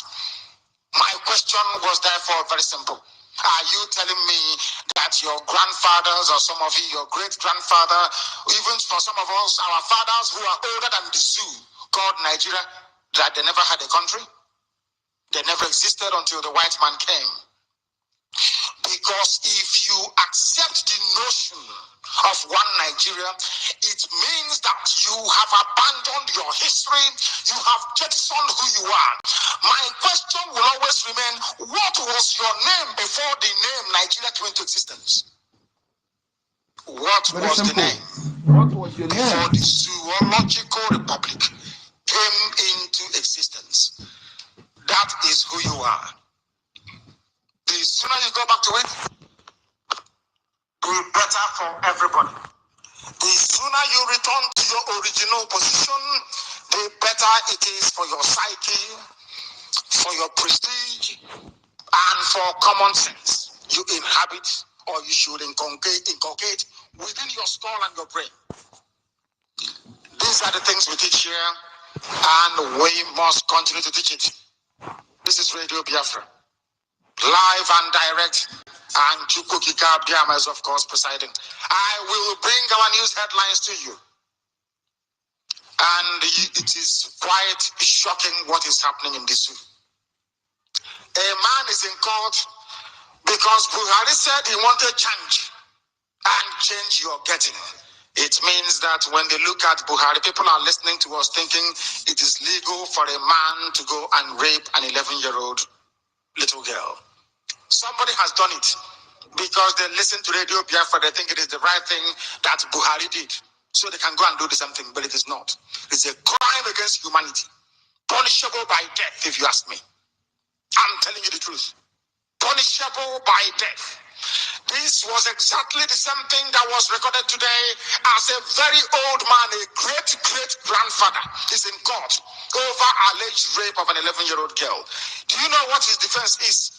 After all, Buhari did the same thing today. He's the president. So maybe if I rape an 11-year-old girl, I will also become a president. Unbelievable.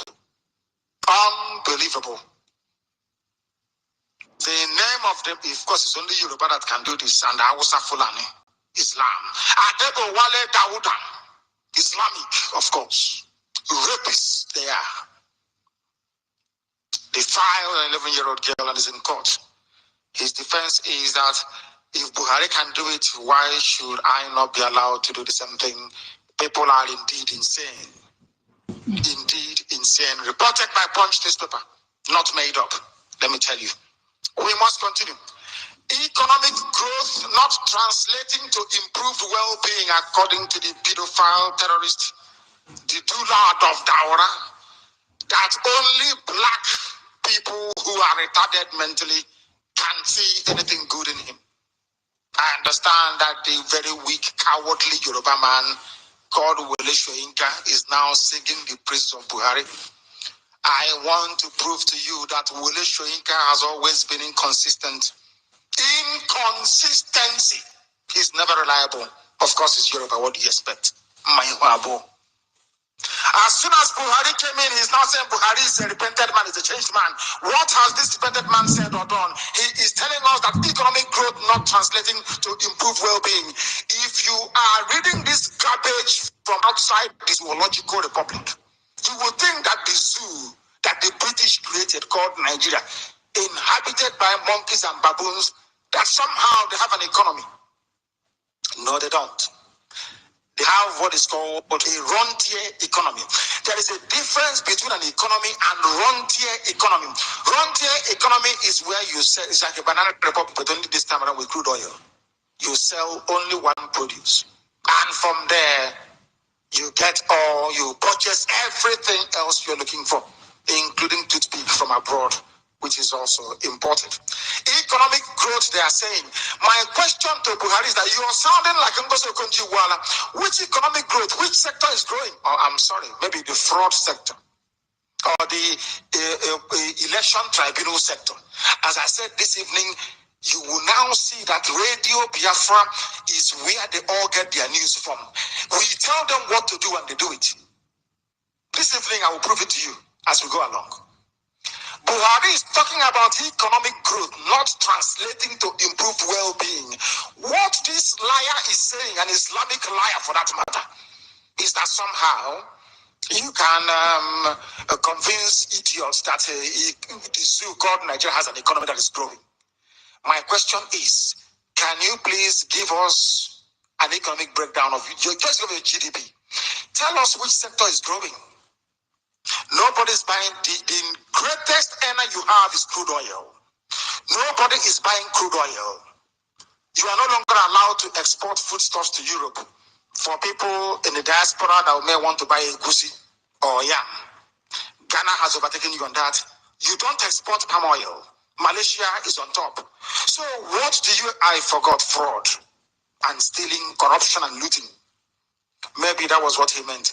That the looting, the corruption in the zoo being perpetrated by themselves has not translated to economic well-being for the rest of the people. How can it be? You are stealing all the money.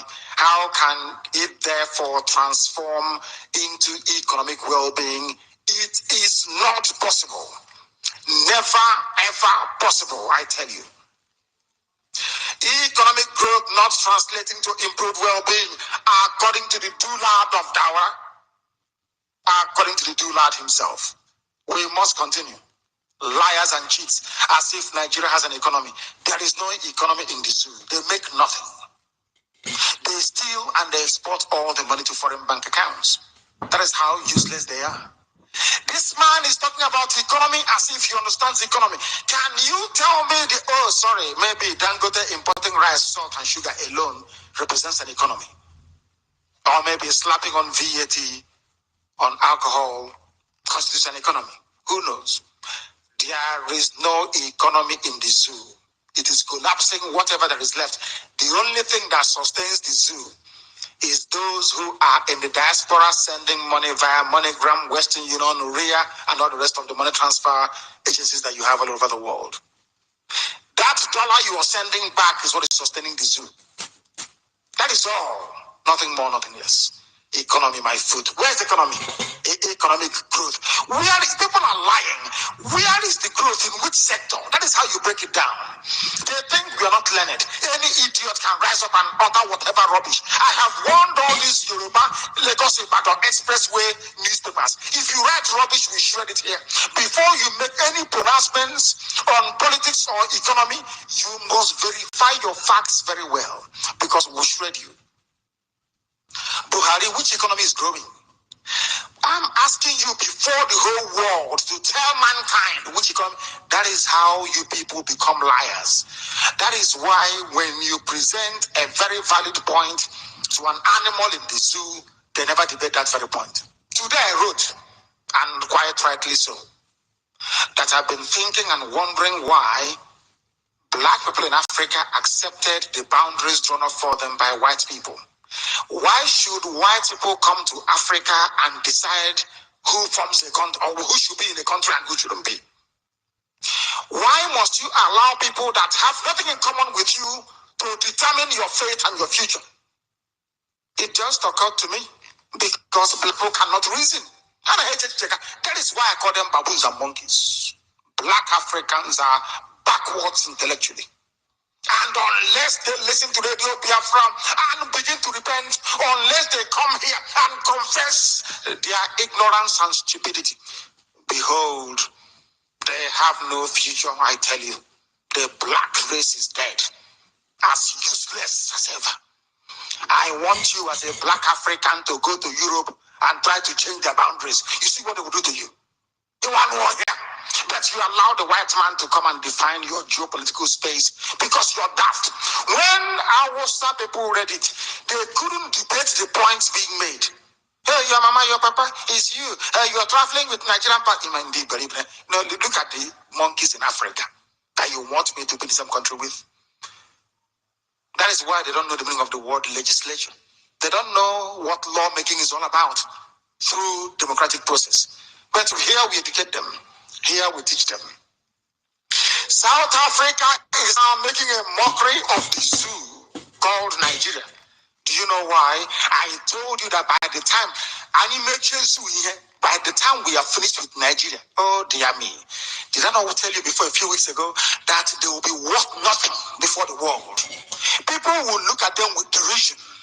When you look at somebody and they say, are you a Nigerian? The person will tell you, no, I'm not.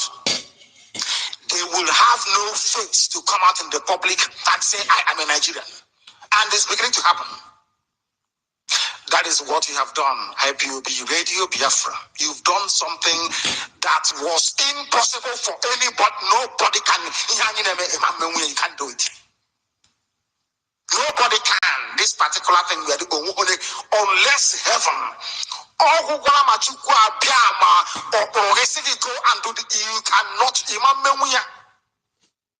I said to the zoo, you will be destroyed. The only weapon we have is the truth. Nothing more, nothing less. And today there is proof in what I'm telling you. Because right now, stolen funds is the key all over the world. South Africa is making a mockery of the zoo. Not minding that they have their own baboon in the shape of Jacob Zuma. Another incompetent, as a black man, what do you expect? Incompetent buffoon he is. A South African online media outfit, Mail and Guardian Africa, my goodness me, came after the zoo saying the money eaten there is bigger than the gross domestic product of 38 countries in Africa. And it's correct. The amount of money being stolen by this your so-called Israeli leader or elite politician can feed 38 countries in all of Africa. Stolen money, stolen. That is to tell you how dark, how black the minds of these people are. Very, very evil, satanic people. But I'm very glad that thanks to Radio Biafra IPOB, the whole world is now realizing to the point that they're now making fun of the baboons and monkeys that call themselves Nigerians. I promised you that we will destroy the zoo to be worth nothing. Very soon, Cameron and Obama and their associates, they will give up on the zoo. Thanks to this radio, because of Radio Biafra, everybody dealing with the zoo will abandon them. And when you're looking at Buhari, what you'll be seeing in your head is the picture of a baboon, a monkey. As you're looking at him, the picture forming in your head is that of a wild animal in Serengeti. I'm telling you, we will deal with them. Don't worry about that. It's Radio Biafra. South Africa is making fun of them, and rightfully so. Why shouldn't anybody make fun of them? They are baboons and they are monkeys. They loot, they cheat, they pillage, they steal, they rape little children, and they bank all the money abroad.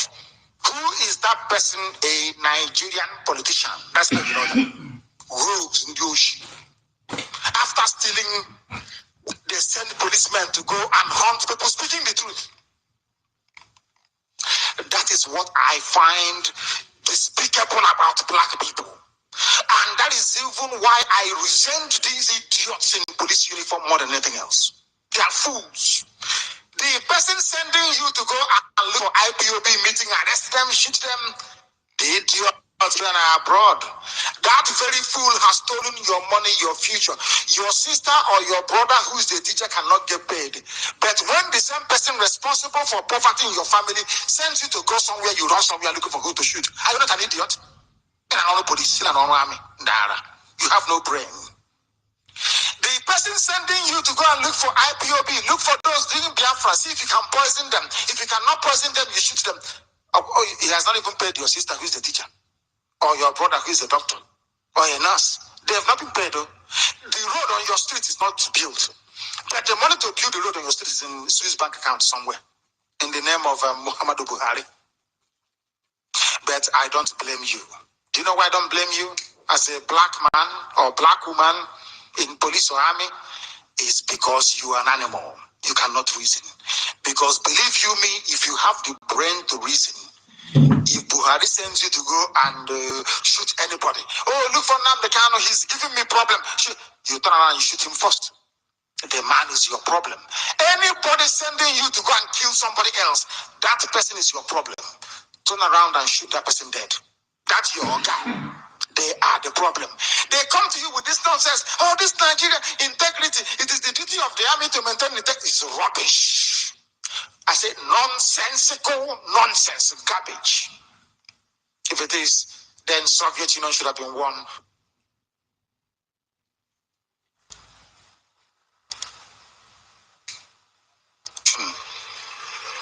I know I should be affected more than most because, like the barrister will always say, when one is in full flight, any interruption can feel like a deadly blow. I tell you that. But we must continue. We are working for a very special group of people. We are working for those designed and born by heaven itself.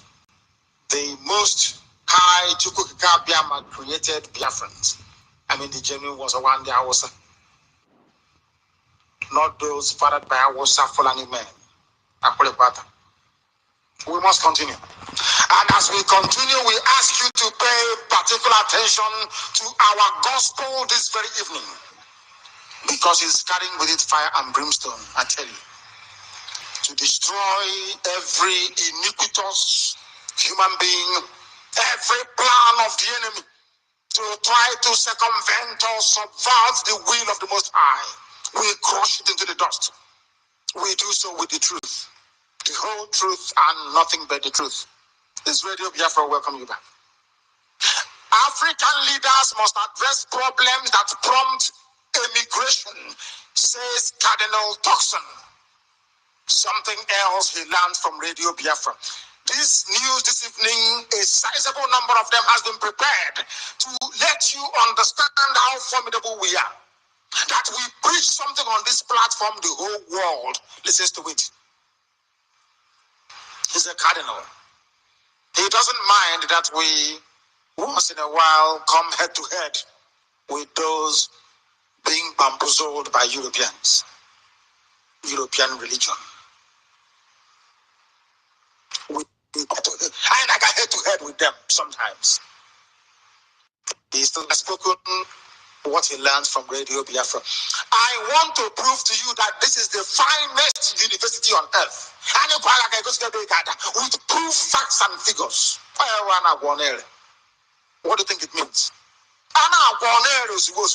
We are about to shock them. For tampering with our transmission, we are about to shock the zoo. The zoo must fall, I tell you, to fall.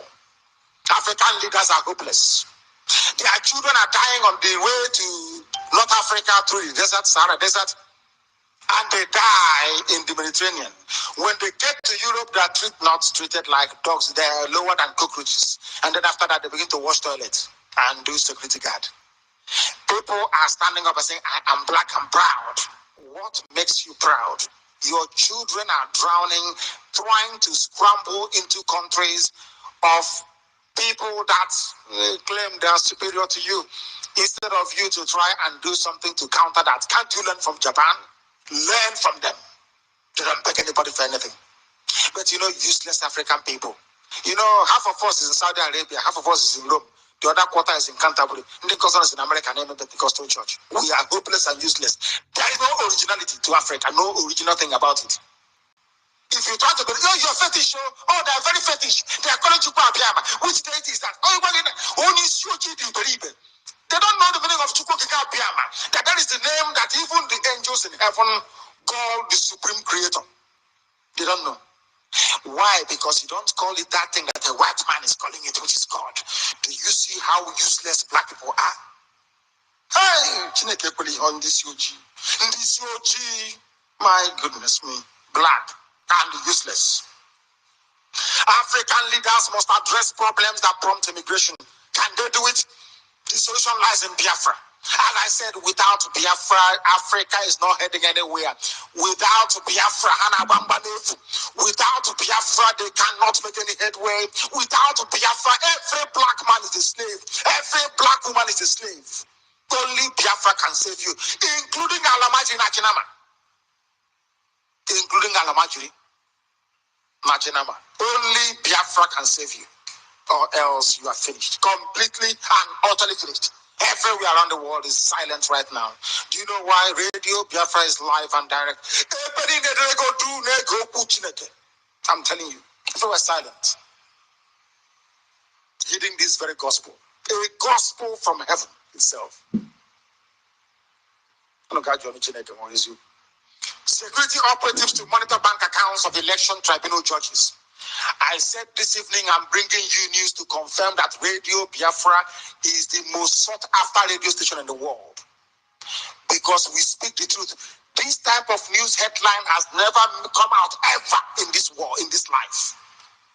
For the very first time, they are going to monitor their bank account of tribunal judges. Why? Because on Radio Biafra we told them, if your father is a judge or your mother is a judge, now is the time to prepare for holidays abroad, because money is going to roll in from petition and counter petition at the tribunal. They listen to Radio Biafra. Now they're implementing what we said on Radio Biafra. They are now saying that judges, we are watching you, all of you on election tribunal, we are watching you. Without Radio Biafra, would this be possible? We are the only people we go where people fear to go to. We let the whole world know that the judges in the zoo are corrupt. They make most of their money once every 4 years during election tribunal. Some of these election tribunals can drag on for about 2 or 3 years.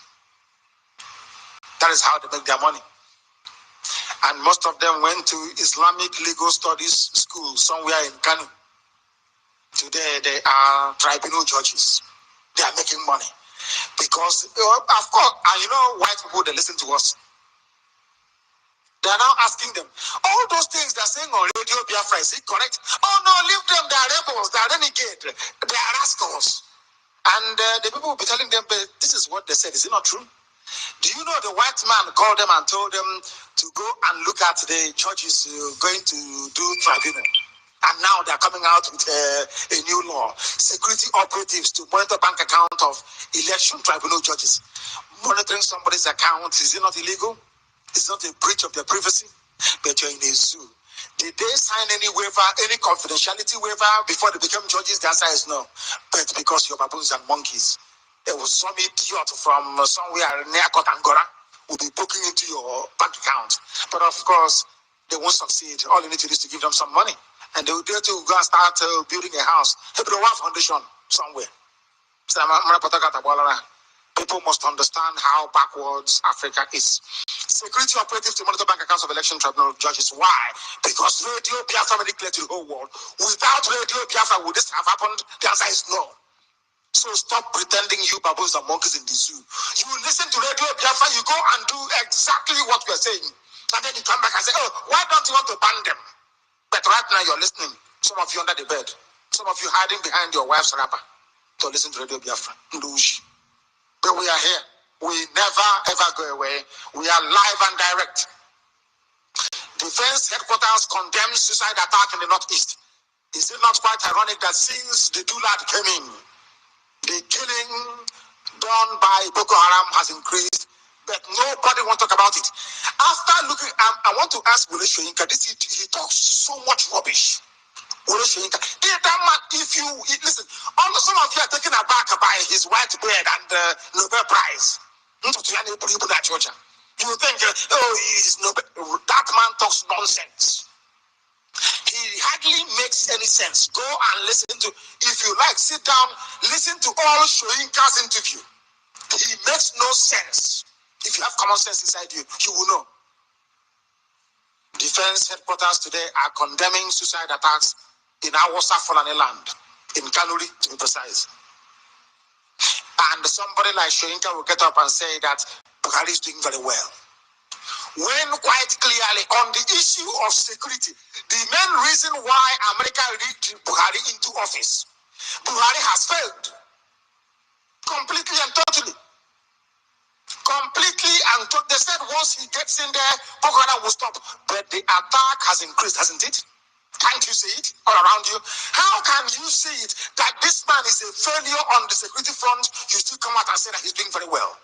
That betrays who you are. When you look at, oh, it's a professor going to happen, then they know nothing. There is nothing in their brain. I have given him a very simple test. Any day I catch you in a live debate, and it will happen. After that very debate, they will strip you of your Nobel Prize. I will expose you to the world that you're a fraud, that your brain is empty. I will destroy you within 5 minutes. If I don't destroy you within 5 minutes, you know not to name the cat. For only 5 minutes, I will deconstruct you from top to bottom, using facts, figures, and evidence. Buhari is performing clearly worse than Jonathan in terms of controlling Boko Haram. But you're saying he is doing very well. Typical Yoruba, speaking from both sides of the mouth. That man is nothing. I'm telling you the truth. Intellectually, he's a lightweight.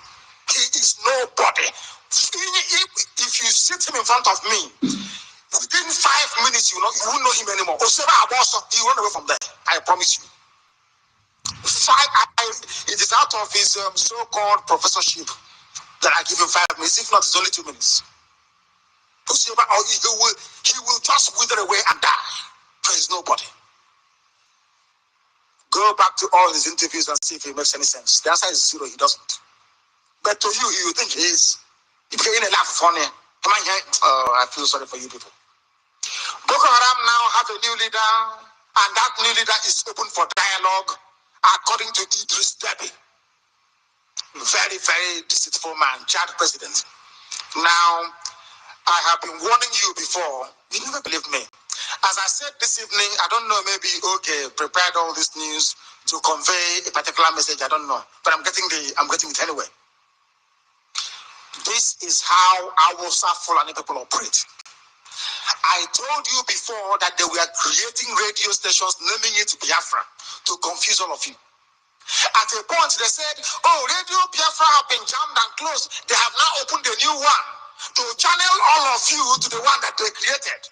Ocean provocateur. It's a French phrase. Or should I say a French word? That's what it's called. They prepare somewhere for you. You are like a cattle. They hang a snow crabber. Oh, come, there is fire. Can you run in here? It's safe. You run. You don't know it's a cage, it's a trap. They did the same nonsense with Radio Biafra. They are now doing it Boko Haram. Boko Haram never issued a statement saying that they now have a new leader. No, they never did. It is the Chadian Awasa Fulani president who is saying so. Why? He said even the new leader is open for dialogue. So what they're doing now is to create a new Boko Haram. Oh, you don't know this. You don't know. Listen,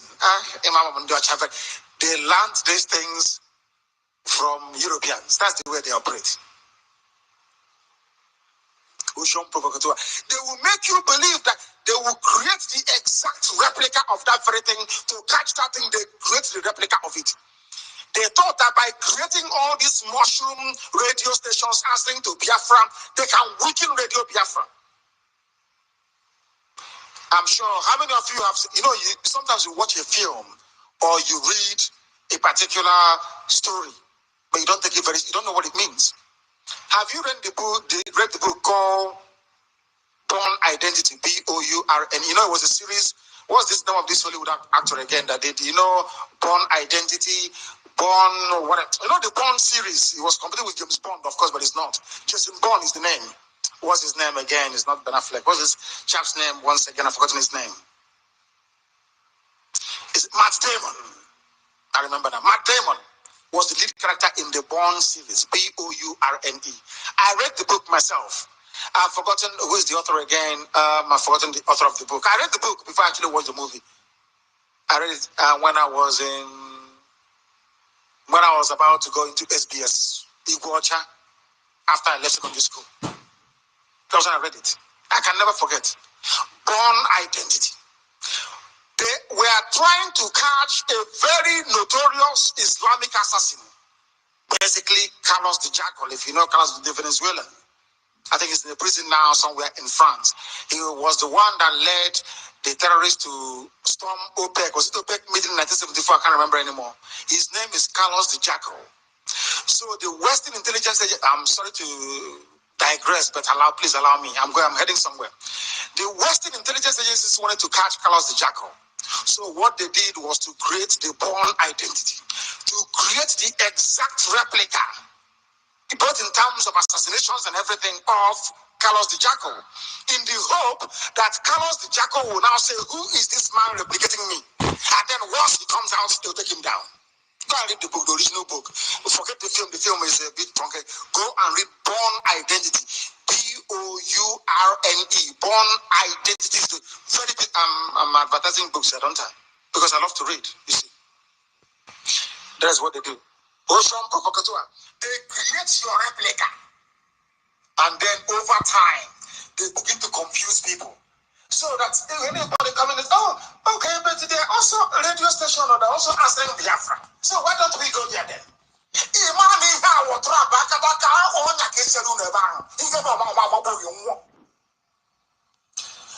know that Awasa is doing that same thing in real? Should I say they're doing it again?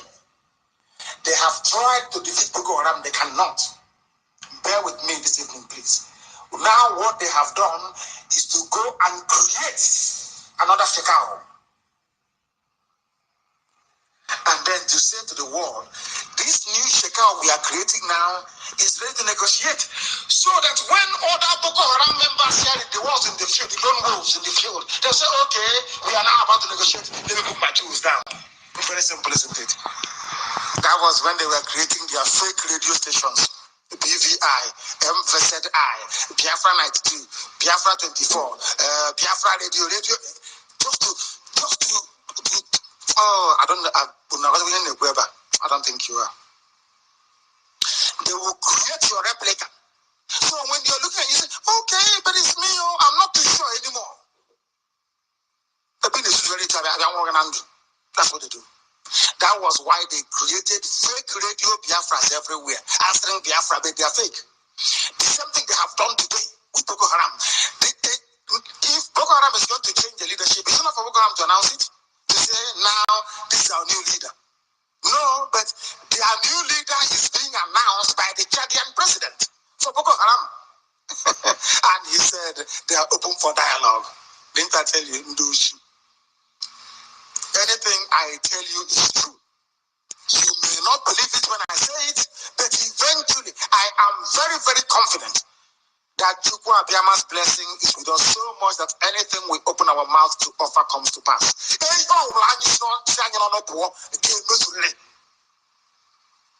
I'm telling you, anything we say, open our mouth and say, that thing must happen. Is it not happening now? That was how they created all those fake people. Every blessed day, they have no other job. They don't do anything else. These are the people sponsored by APC Boko Haram. The same thing they have now done today. See, clear in black and white. Boko Haram now have a new leader. And that leader is open for dialogue. Who said this? Not Boko Haram, but Idris Deby, the Chad president. I told them, I need to get a library. What the library? They don't know who we are. They have no idea. These people are so foolish. They have no clue as to what we are capable of. Only in a short while. What did you hear?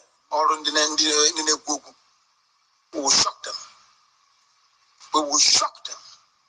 Then they will know that this media war, they have really lost it. They have lost it completely and totally. We are live and direct, and this is Radio Biafra, live and direct to the whole world. Mankind is listening to us. Why? Because we speak the truth. Reps to probe 5 billion police recruitment fund. Anybody would have thought that the job of the police is to catch criminals. But you don't know that in the zoo, only in the zoo, it's actually the thieves. How will do it? If they're not thieves, how come 5 billion of their money is missing? No,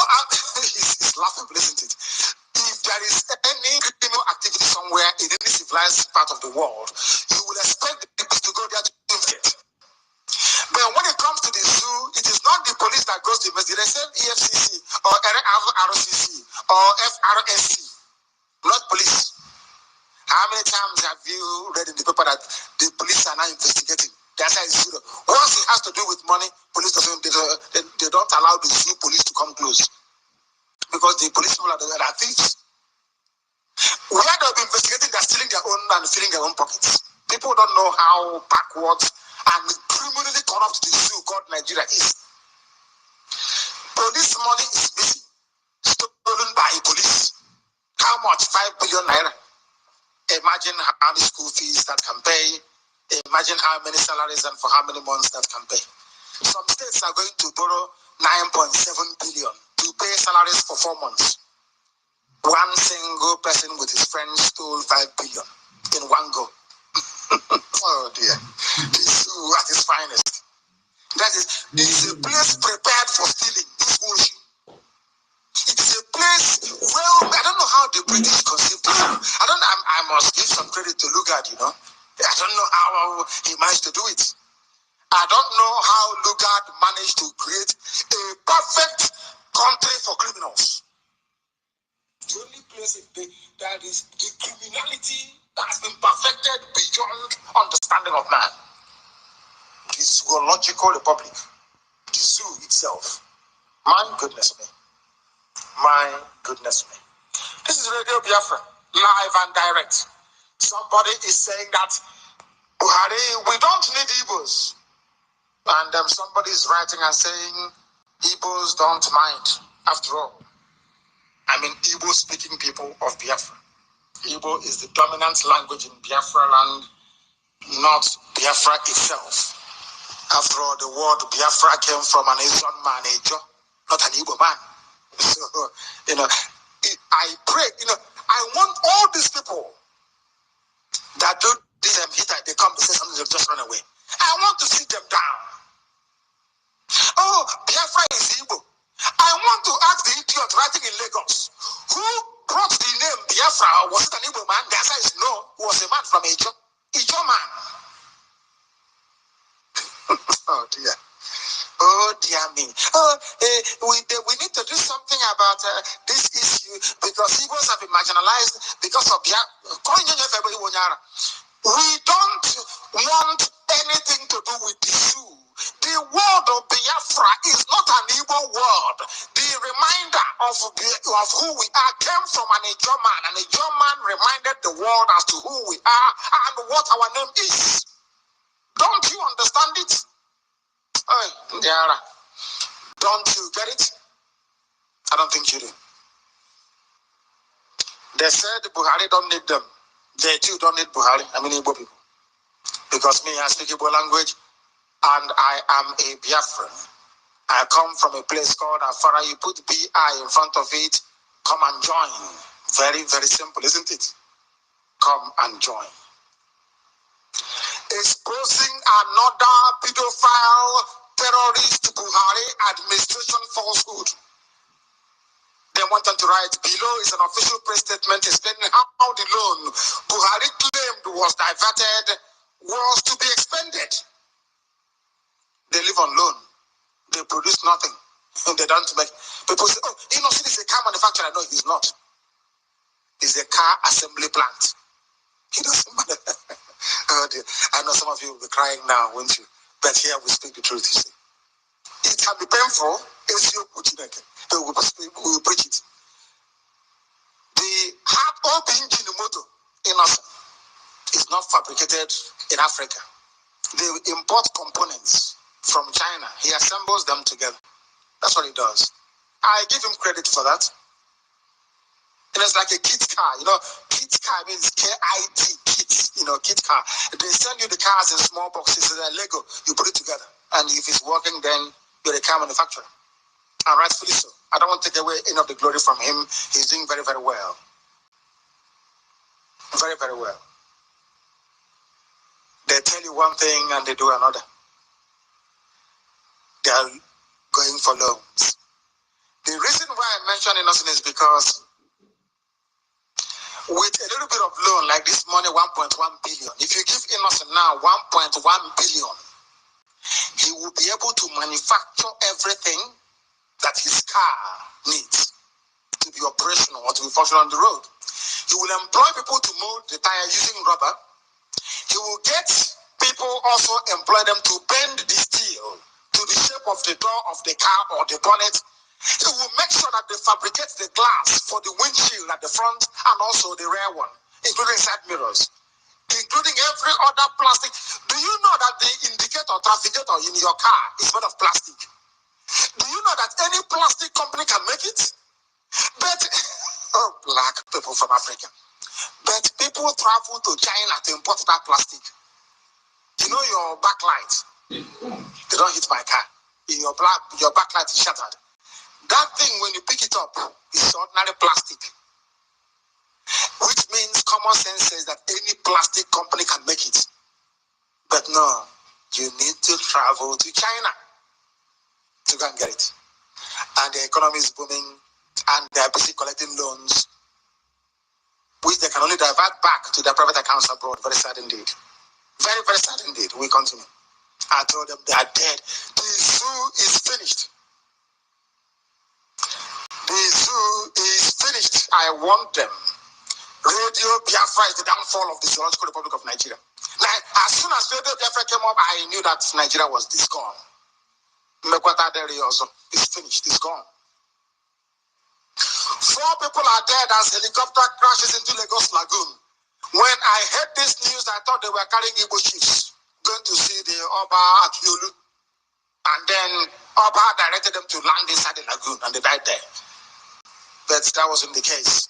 Another reason why I'm bringing this news to the fore is that the National Emergency Management Agency, NEMA, ran to the place. They call the Southwest Wing. They ran to the place. When there is when there is a helicopter crash, people may be injured. I would expect to see maybe ambulance rushing to the place, or maybe the police to cordon off the area to do some proper investigation, and air investigation, whatever, air crash investigators to go there to find out exactly what happened, recover the voice, the cockpit voice record in order to obviously ascertain what went wrong. Instead of the police to issue a statement, or the ambulance, or maybe the hospitals where they are, who is there to talk about it? The National Emergency Management Agency. Oh my goodness me. What happened was an accident, not a national emergency. Do you people actually know English language? Or you just, anything you see, you just name yourselves and you speak? Your name says National Emergency Management Agency, National Emergency. Helicopter crashing is very sad, that is true, because there are lots of lives, yes, regrettable and very sad, yes. But with due respect, it's not a national emergency. So what is NEMA doing there? To supply bags of rice and gari? Do you know why they have things like NEMA in the zoo? Is to show you how backwards they are. Black people in the zoo. Monkeys and baboons everywhere. Monkeys and baboons everywhere. I told them, we shred them already.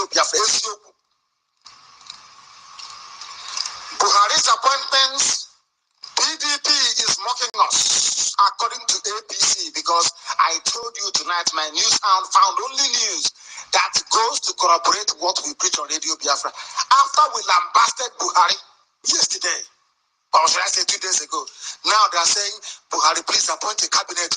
People are watching, the world is listening, and you are making a mockery of us. Why? Because of Radio Biafra. Who else now? Did anybody complain about it? Or did anybody explain to the world the meaning of democracy the way we just did? Did anybody tell you about Montesquieu's separation of powers? Did anybody actually tell you that the judiciary, the legislature, and the executive is incomplete if you don't have ministers? You cannot have a dictatorship and then have a democracy. You are making a mockery of your own stupidity as a black person from Africa. Buhari's lack of appointments is making everybody a laughing stock, according to ABC Boko Haram party stalwart. I told some people before that Fashola was corrupt. Oh, he's doing well. Can't you see the road he built now in Olibombo? As you're going inside, he planted 4 trees, the flower. The man is as corrupt as Timumbu is. Fashola, the Yoruba man, the former Lagos State governor, is a criminal. This man stole on the last day in office 142 billion.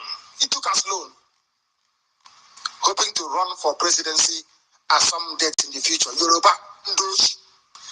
These are staunch robbers, the serious armed robbers, but this time with political office and political power. Anti-corruption activists are now to drag Fashola to EFCC. He launched a website, 78 million naira website scandal. 78 million. How much did myself, Uche Mefo, Barrister Mamezu, used to start Radio Biafra website? This one started his own with 78 million for image laundering. Because that is how they steal in the zoo, just like Atiku Abubakar. After Atiku Abubakar finished off Nigerian customs and stole some money as the vice president of the zoo, he launched a newspaper called Daily Independent. After Tinubu must have stolen Lagos State money and stolen money from everywhere else, as the highest ranking civilian corrupt politician of all time, he launched a paper called The Nation newspaper to protect themselves and their image. He launched a TV station. That's what they do. Corrupt individuals launching newspapers and websites to cover up their misdeeds and their evil acts. But unfortunately for them, we have Radio Biafra, and they cannot survive it, can they?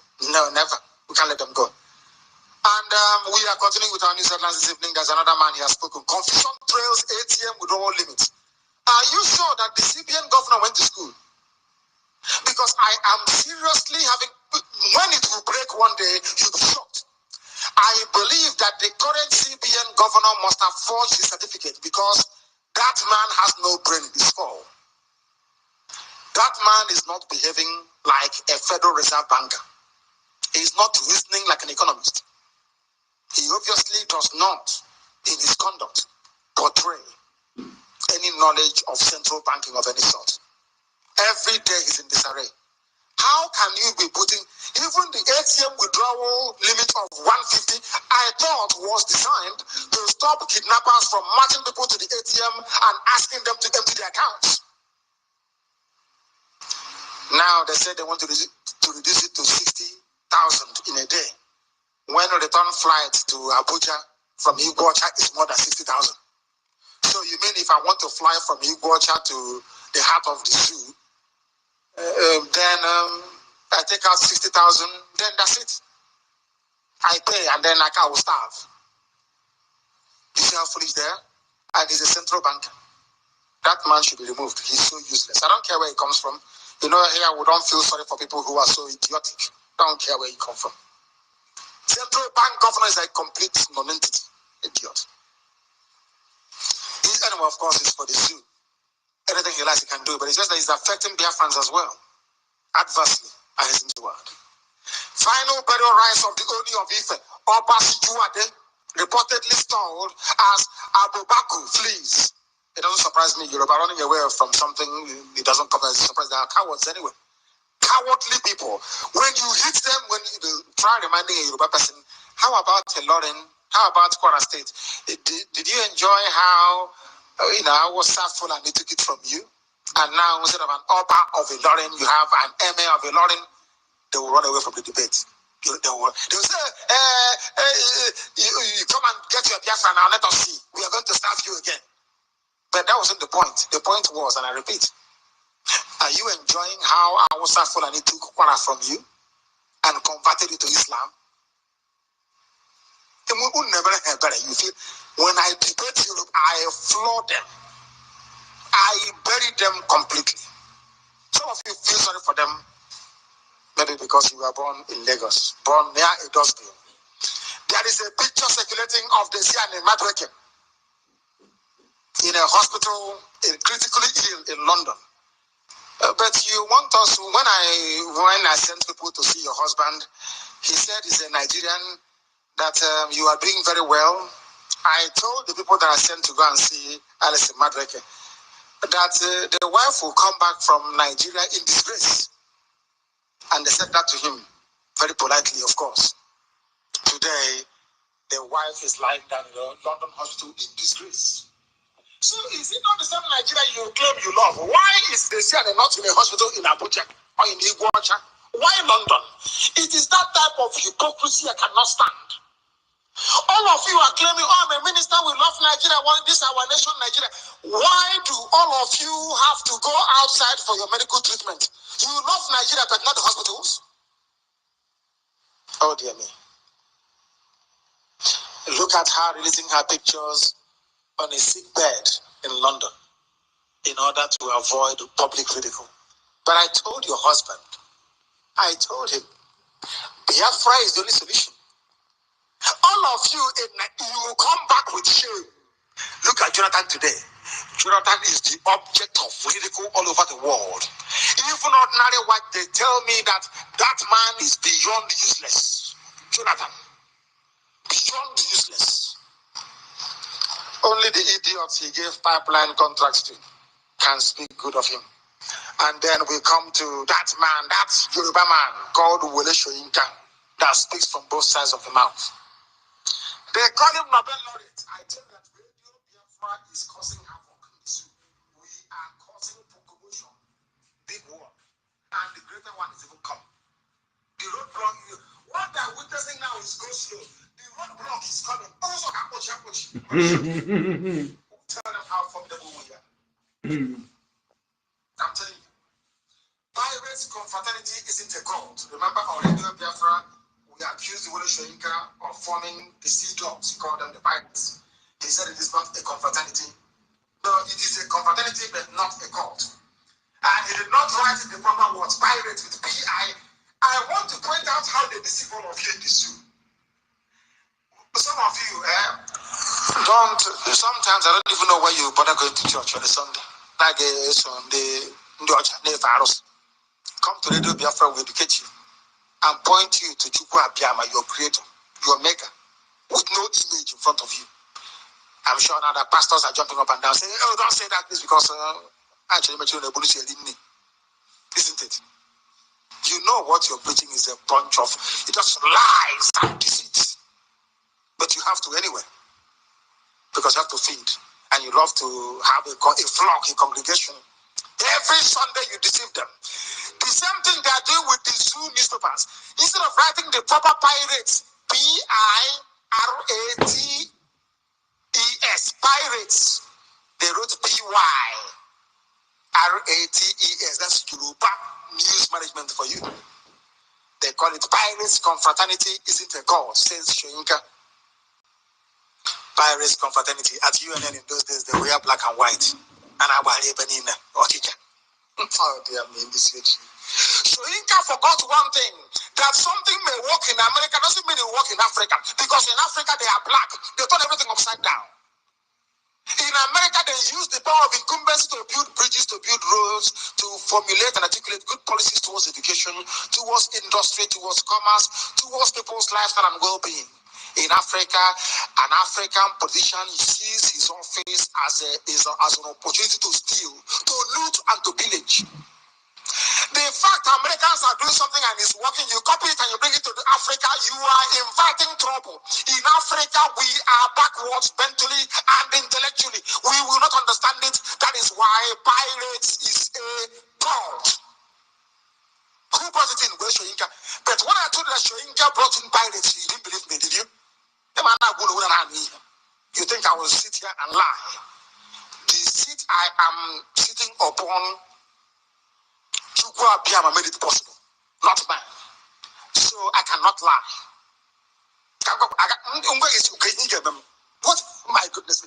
If I tell you the truth, what will you do? You cannot do anything to me now, so I have to tell you the truth. When I told you that Wole Soyinka brought in pirates, these are the idiots responsible for the killings in the universities, because after pirates came buccaneers. Because black people, They went and read and studied the history of the piracy in the Caribbean in those days. They found out that you had pirates and you also had buccaneers as well. So the idiots, they formed buccaneers wearing yellow. Their own color is yellow sash. The other one is black and white, this one is yellow. And I want to invest. Oh dear me. Hey, idiocy of the highest order. This man brought cultism to universities. So Wole Soyinka, Yoruba man, so-called Nobel laureate. He lacks vision and definitely not an intellectual. If he challenges me, I can allow him to debate. After that, I'll come in. I'll go first and he can come second. Doesn't know anything. They use what is called Yoruba media image laundering. That was how Yoruba sold all their fake Islamic pastors to you. Every well-known Yoruba Pentecostal pastor is a Muslim. Now they hear it now. Ask yourself, how Now they hear it now. all of you? Because of the preponderance of the Are you hearing it now? I did not hear this before. I tell you. I'm not listening to this. They wash him clean. Most of them are from Ilorin, Kwara State, the home of Yoruba Islam. Today they are controlling all of you.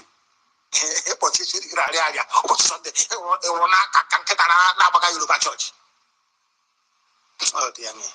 Wole Soyinka is a fraud and a liar. This evening, and can you post a video very? Just very lightly.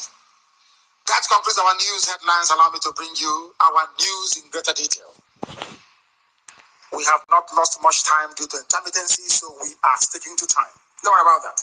I will take your call this evening as always, and I do not envisage any other intermittency from now till the time that we close. Like EKOS, what about? The news in greater detail.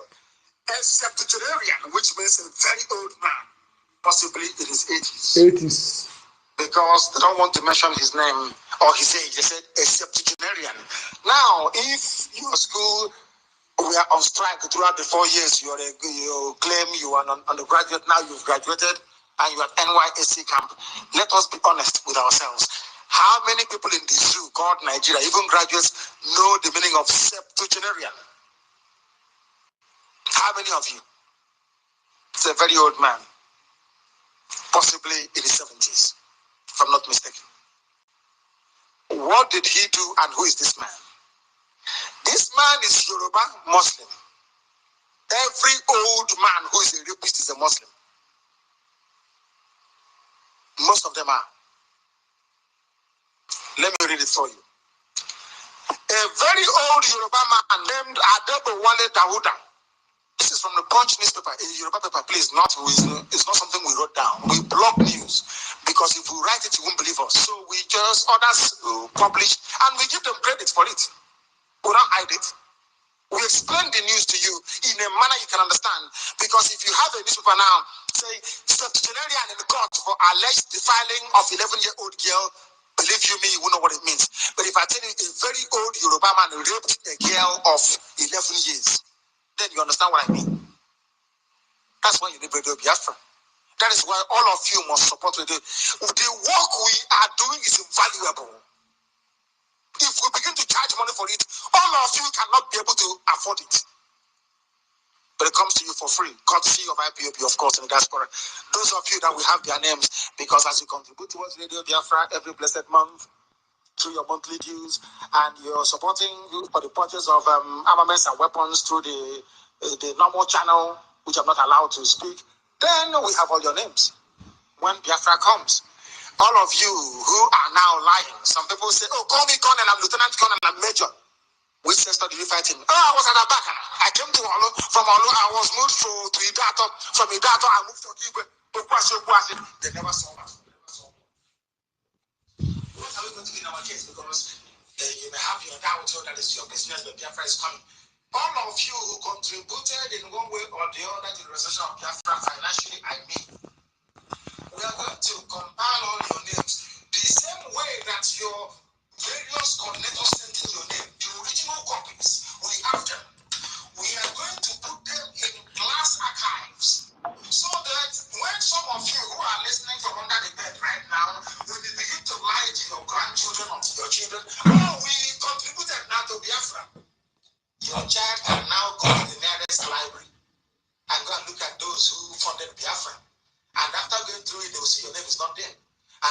try to go and bribe the attendant at the library to insert your name. We'll hand both of you, both you and the idiot you're trying to bribe. So some of you now can be pretending, oh, we are for Biafra, you know. We have your names.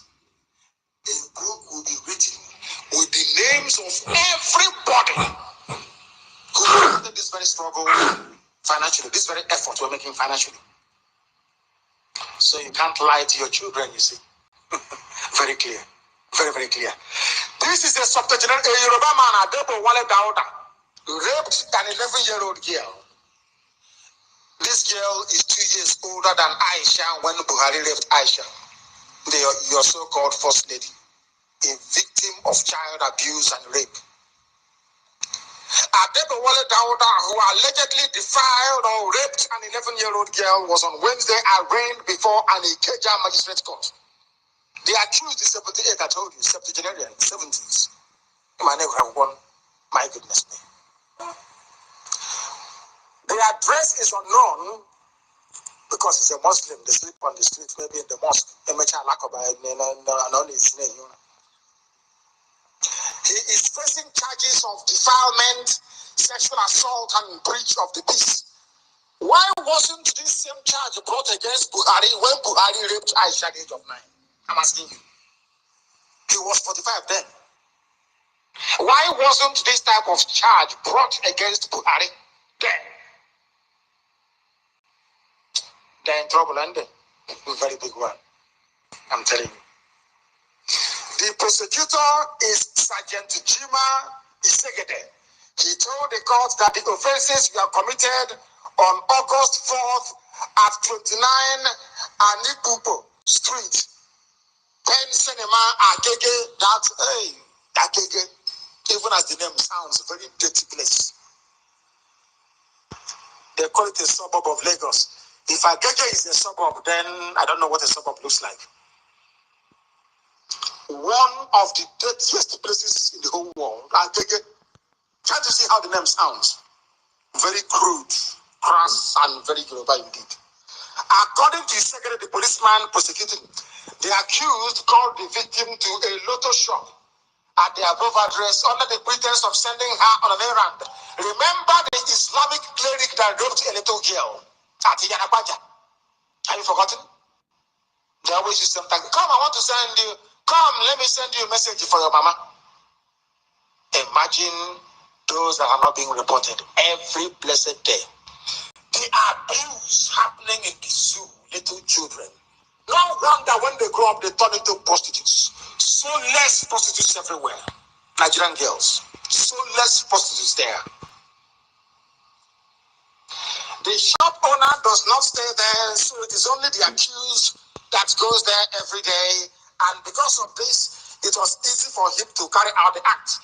The accused had assaulted the child 8 times and told her that she would die if she tells anyone. 11-year-old girl assaulted 8 times. Yoruba old man without honor. Yoruba Muslim. These are the people you want to be in the same country with. And some of you say, oh, it is not just there. It is also happens in Biafra as well. If you go to, I say, how many of those cases, if it is as rampant as it is in Yoruba land, has seen the light of day? After all the police people are Hausa Fulani.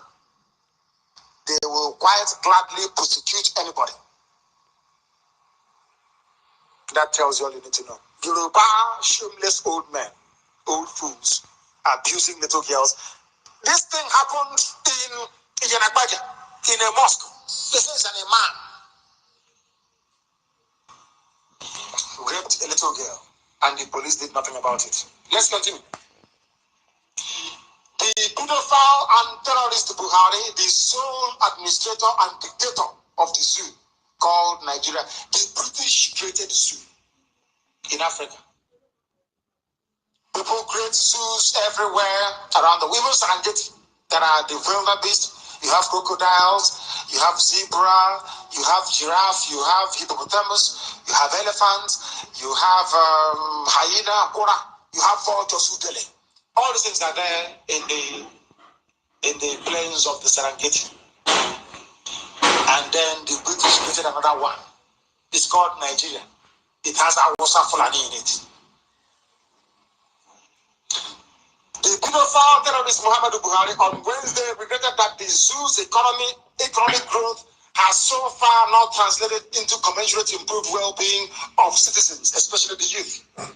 Buhari made the observation in his address at the 2015 International Youth Day with the theme Youth Civic Engagement, held inside the old banquet hall of the presidential villa in Abuja. He said that the issue was of serious concern to him because his vision was forcing youth to be migrating from rural to urban areas or from the zoo to other countries in search of better opportunities. The pedophile terrorist, however, promised that his administration will do everything within its capacity to better the lots of the youth. He said it is an issue of serious concern that in the zoo, so far, economic growth has not translated into commensurate and improved social outcomes, especially for our 60 million young people who make up the majority of the population.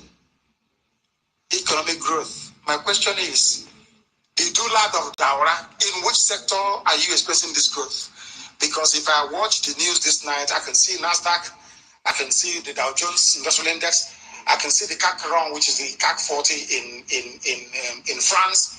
I can see the DAX index you have in Frankfurt. I can see the FTSE 100 in London. I can see the movement of the stocks and the shares. I can tell you which sector is doing well. If it is in pharmaceuticals, if it is in the tobacco or wine sector, you can tell. In the manufacturing. Because there you will see the manufacturers, the sales directors, they will issue what is called the gate, what's it called, the gate receipts or whatever, the orders coming into the factories for manufactured goods. That way you can predict the trend of employment. I want to ask Buhari, which sector of the economy are you experiencing this growth? Is it in the sector of appointment of corrupt judges to go and preside over electoral tribunals? Is it in the sector of moving money abroad? Is it in the sector of I can't understand what they're talking about? Where is the growth? You're talking about that hasn't been translated into. Why do you people love lying? The economy of the zoo is shrinking. You sell only one product to make money. That product, crude oil. Nobody is buying your crude oil. Angola has overtaken you. Ghana has overtaken you. Even in Yam, Ghana is at the head of you. In palm oil, Malaysia. So which sector of the economy is growing? I'm asking you. Oh, dear me. Maybe importation of spare parts. Who knows? I don't know. Do you see how they lie to you? These are the people you claim they are bringing change, but they are liars. Why should Buhari stand up and lie to little children, little youths? He's addressing. Why? That tells you all you need to know about them. That tells you everything you need to know about these vagabonds and evil people. Everything you need to know, I assure you. Evil men. Evil men, they are liars. Which part of the economy is growing? Which part of it, please tell us? Oil sector? Are you not the ones complaining about the falling oil prices? Are you not a member of OPEC? You are overproducing your own quota. Is that not correct? To hold on to your market share. America no longer buys oil from you. Neither does Canada. Your greatest market now is India. Is that not correct? Oh dear. You can lie, but Radio Biafra is here to expose you. So all that Buhari, change. Buhari is an honest man. Buhari is a liar. Look at him lying to small children. They train them from very young to lie and to deceive people. But we are here to correct all that anomaly, all that nonsense. If you're an IPOB family member, if we catch you lying, you'll be dismissed. No second chance. We are obedient, law-abiding people, the children of heaven. We speak the truth. If we are protecting you, we know how to protect you. Never ever lie. It was saying you are finished. We are not breeding young men and women to become liars of tomorrow. We want to be leaders of tomorrow, not liars of tomorrow. A South African online media outfit, Mail and Guardian Africa, came after the zoo on Tuesday, saying that was yesterday, the money eaten in the zoo, or let me quote them verbatim, the money eaten there is bigger than the gross domestic product of 38 African countries. That is when they say the money eaten, it means the money stolen by Buhari and their friends. Look at Babangida. He's a national leader and an elite icon. Look at Obasanjo, he's an elite, he's an icon. Look at Tinubu, he's a national leader, an important leader of APC. But the man is a thief. He was an airline. First Nation Airline belongs to Tinubu. Tinubu, before you became governor, did you have an airline? The answer is no. How come all of a sudden you have one? Oh dear me, this zoo. Let me continue to tell you that South Africans, the whole world listens to Radio Biafra, and they are copying everything we are saying verbatim. That means after a short while now, what will be asking the Dulat of Daura. Maybe this Nigeria created is the bad idea after all. Why don't you start your own and be drinking Furadunun? If the stolen funds, according to the South African news media, if the stolen funds estimated at $50 billion were a country, the online medium reported it will be Africa's 11th biggest economy. He's saying $50 billion. 400 billion is in England alone. 400 billion pounds, not dollars. 400 billion, very close to $1 trillion stolen by black men in Africa. Black African leaders. Only in the zoo. Imagine when you bring in Zaire, you bring in Liberia, you bring in Sierra Leone, you bring in Gabon, you bring it everywhere. Once you see a black man as a head of state, you are looking at the embodiment of kleptomania. They cannot stay without stealing. Some estimate put the lost funds at 50 billion. My goodness me. That means that the money stolen in the zoo in 6 months, because 50 billion is what they steal in 6 months, is greater than the economy of Ghana. Greater. But isn't it funny that today Ghana exports more yam than the farmers in the zoo? That is what stealing does to you. That is what it does to your brain. That is exactly what it does to you. Some of you might understand it, but we do. We do. Completely and totally. South Africa is now poking fun at the zoo. They even mentioned the Nigerian National Petroleum Corporation diverted over 30 billion oil revenue since 2009. This figure, he said, was bigger than the annual production output of half of all the countries in Africa. Stolen funds from the zoo. That is why they tell you what Nigeria. When you see Yoruba newspapers like The Punch or Nation write about one Nigeria or Vanguard, we in our Guardian, a big establishment. When you want supporters of corruption, you talk about the Guardian newspaper. The entire supporters of corrupt practices. After all, the man who founded it, who floated it, I think is Hebrew, made his money from corruption. So what do you expect? Now you understand, don't you? The money stolen in 6 months is greater than all the half of the entire African continent, the countries in it. The output, stolen money. After stealing them, you'll be in hospital bed in London. And I don't know. I don't know. But at least our message is spreading far. The world is now beginning to understand the level of criminality and the incurable corruption in the zoo. And when you talk about all this nonsense, never ever forget that Buhari established NMPC. Don't forget Buhari was in PDF. Don't forget that this very man owns a house abroad. Don't forget Buhari that Buhari established NMPC. Don't forget Buhari was in PDF. Don't forget that this very man owns a house abroad. Don't forget Buhari imported $700 million in a suitcase carried by his ADC. Don't forget that this very man, the Dulat of Daura, controlled nothing less than 200 billion naira as the head of the Petroleum Trust Fund. Where is all that money? This man has been selling oil for the past 2.5 months. Where is the money? This man has been governing everywhere, running everything as a sole administrator and dictator with no accountability. People are scared to ask him questions. but the man is a thief. Complete and utter thief. You might get me, but I'm new.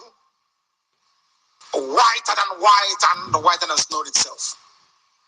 Incorruptible. I said incorruptible before heaven and earth. We continue to disseminate this very gospel this evening. Don't worry, we shall open our lines and I'm going to give us you to educate and to enlighten. Africa's leaders must address the problem that caused so many of their people to migrate to Europe. Where did he hear that first? On Radio Biafra. He's a cleric, he said. I told you everybody listens to us. Everybody does. According to Cardinal Peter Turkson, during a visit to his native Ghana, Cardinal Turkson, the president of the Pontifical Council for Justice and Peace, is a Roman Catholic, remarks that Africa's leaders have been all too silent at a time when thousands of their people are desperately seeking a better life abroad and dying in the process. Where did you hear that first? That African leaders are keeping quiet? On Radio Biafra, of course. Somebody, a cardinal in Rome, is even listening. We are formidable, I tell you. Very, very formidable. If you are not listening to Radio Biafra, you are ignorant. We must continue. Security operatives to monitor the bank account of judges who are in election tribunal, or electoral tribunal, however they wish to put it. As a way of identifying those who have been compromised by politicians, security agents, they won't give you their names. Just security agents. Just look at how flimsily they throw things about. Security agents will monitor which part of the show we know who to hold responsible. They won't tell you. Security agents have been detailed to monitor the bank accounts of judges handling various election petitions. Now, if judges cannot be trusted, because judges are the last bastion, they are the last line of defense between state-sponsored tyranny and the preservation of the rights of ordinary people, those not in power. So, if security agents are watching judges who should be interpreting the law when somebody is caught stealing, that means that all their rulings now on all the thievery going on is meaningless. When I told the world, or when I tell you that anything we say on Radio Biafra is true, some of you doubt me. Here's another proof. All the judges are corrupt to the extent that they are now sending people to be looking into their bank accounts. If you lack confidence in your judicial system, what hope do you have anymore? I tell you, this is finished. Now you know what you never knew before, don't you? We speak the truth here, and the truth shall set everybody free. Defense headquarters condemned suicide attacks in Awasa Fulani land. The defense headquarters on Wednesday condemned the spate of suicide attacks in, they call it Northeast. They don't want to say the name, but the name is Kanuri. We have scores of innocent lives we are lost on regular basis. But I thought you said that you have now controlled Boko Haram. They no longer strike at will, that you are now in control. Why are you complaining? The reaction, of course, is contained in a statement issued in Abuja by the acting director of information, Colonel Rabi Abubakar. No longer Olukolade, they have chased him away. You know that Yoruba man, that talkative Yoruba man, Chris Olukolade, Army General. You studied mass communication, you're an Army General. And this one is another Awasa man, because Awasa has taken over everything. Colonel Rabi Abubakar, another Awasa man with a name that will find comfort in Saudi Arabia. We are in the same country. What is your name? My name is Tom Sojuku Odikemene. And who is your fellow countryman? Oh, my fellow countryman is Rabi Abubakar. We're in the same country. Does that sound right to you? If this man were to travel to Iraq, or maybe to Syria, and say my name is Rabi Abubakar, you will say, okay, it's okay. You're a Muslim, I understand. But you're in the same country with him. His name is Rabi Abubakar. Your name is Somto Juku, and you're in the same country. Oh dear. This statement described those perpetrating these heinous crimes as callous, barbaric, and monsters. But Buhari called them his brothers. The army is now calling them callous, barbaric and monsters. But these are the same Boko Haram that Buhari called my brothers during Salah message a few weeks ago. So have you forgotten? Because if you have forgotten, no, we have not. We have not. This is Radio Biafra. We told them that they're in trouble, didn't we? And they are in one almighty mess. I tell you, who will destroy them? Don't worry about that. It's happening already. It is crumbling every day. Do you know the street is on fire because of Radio Biafra?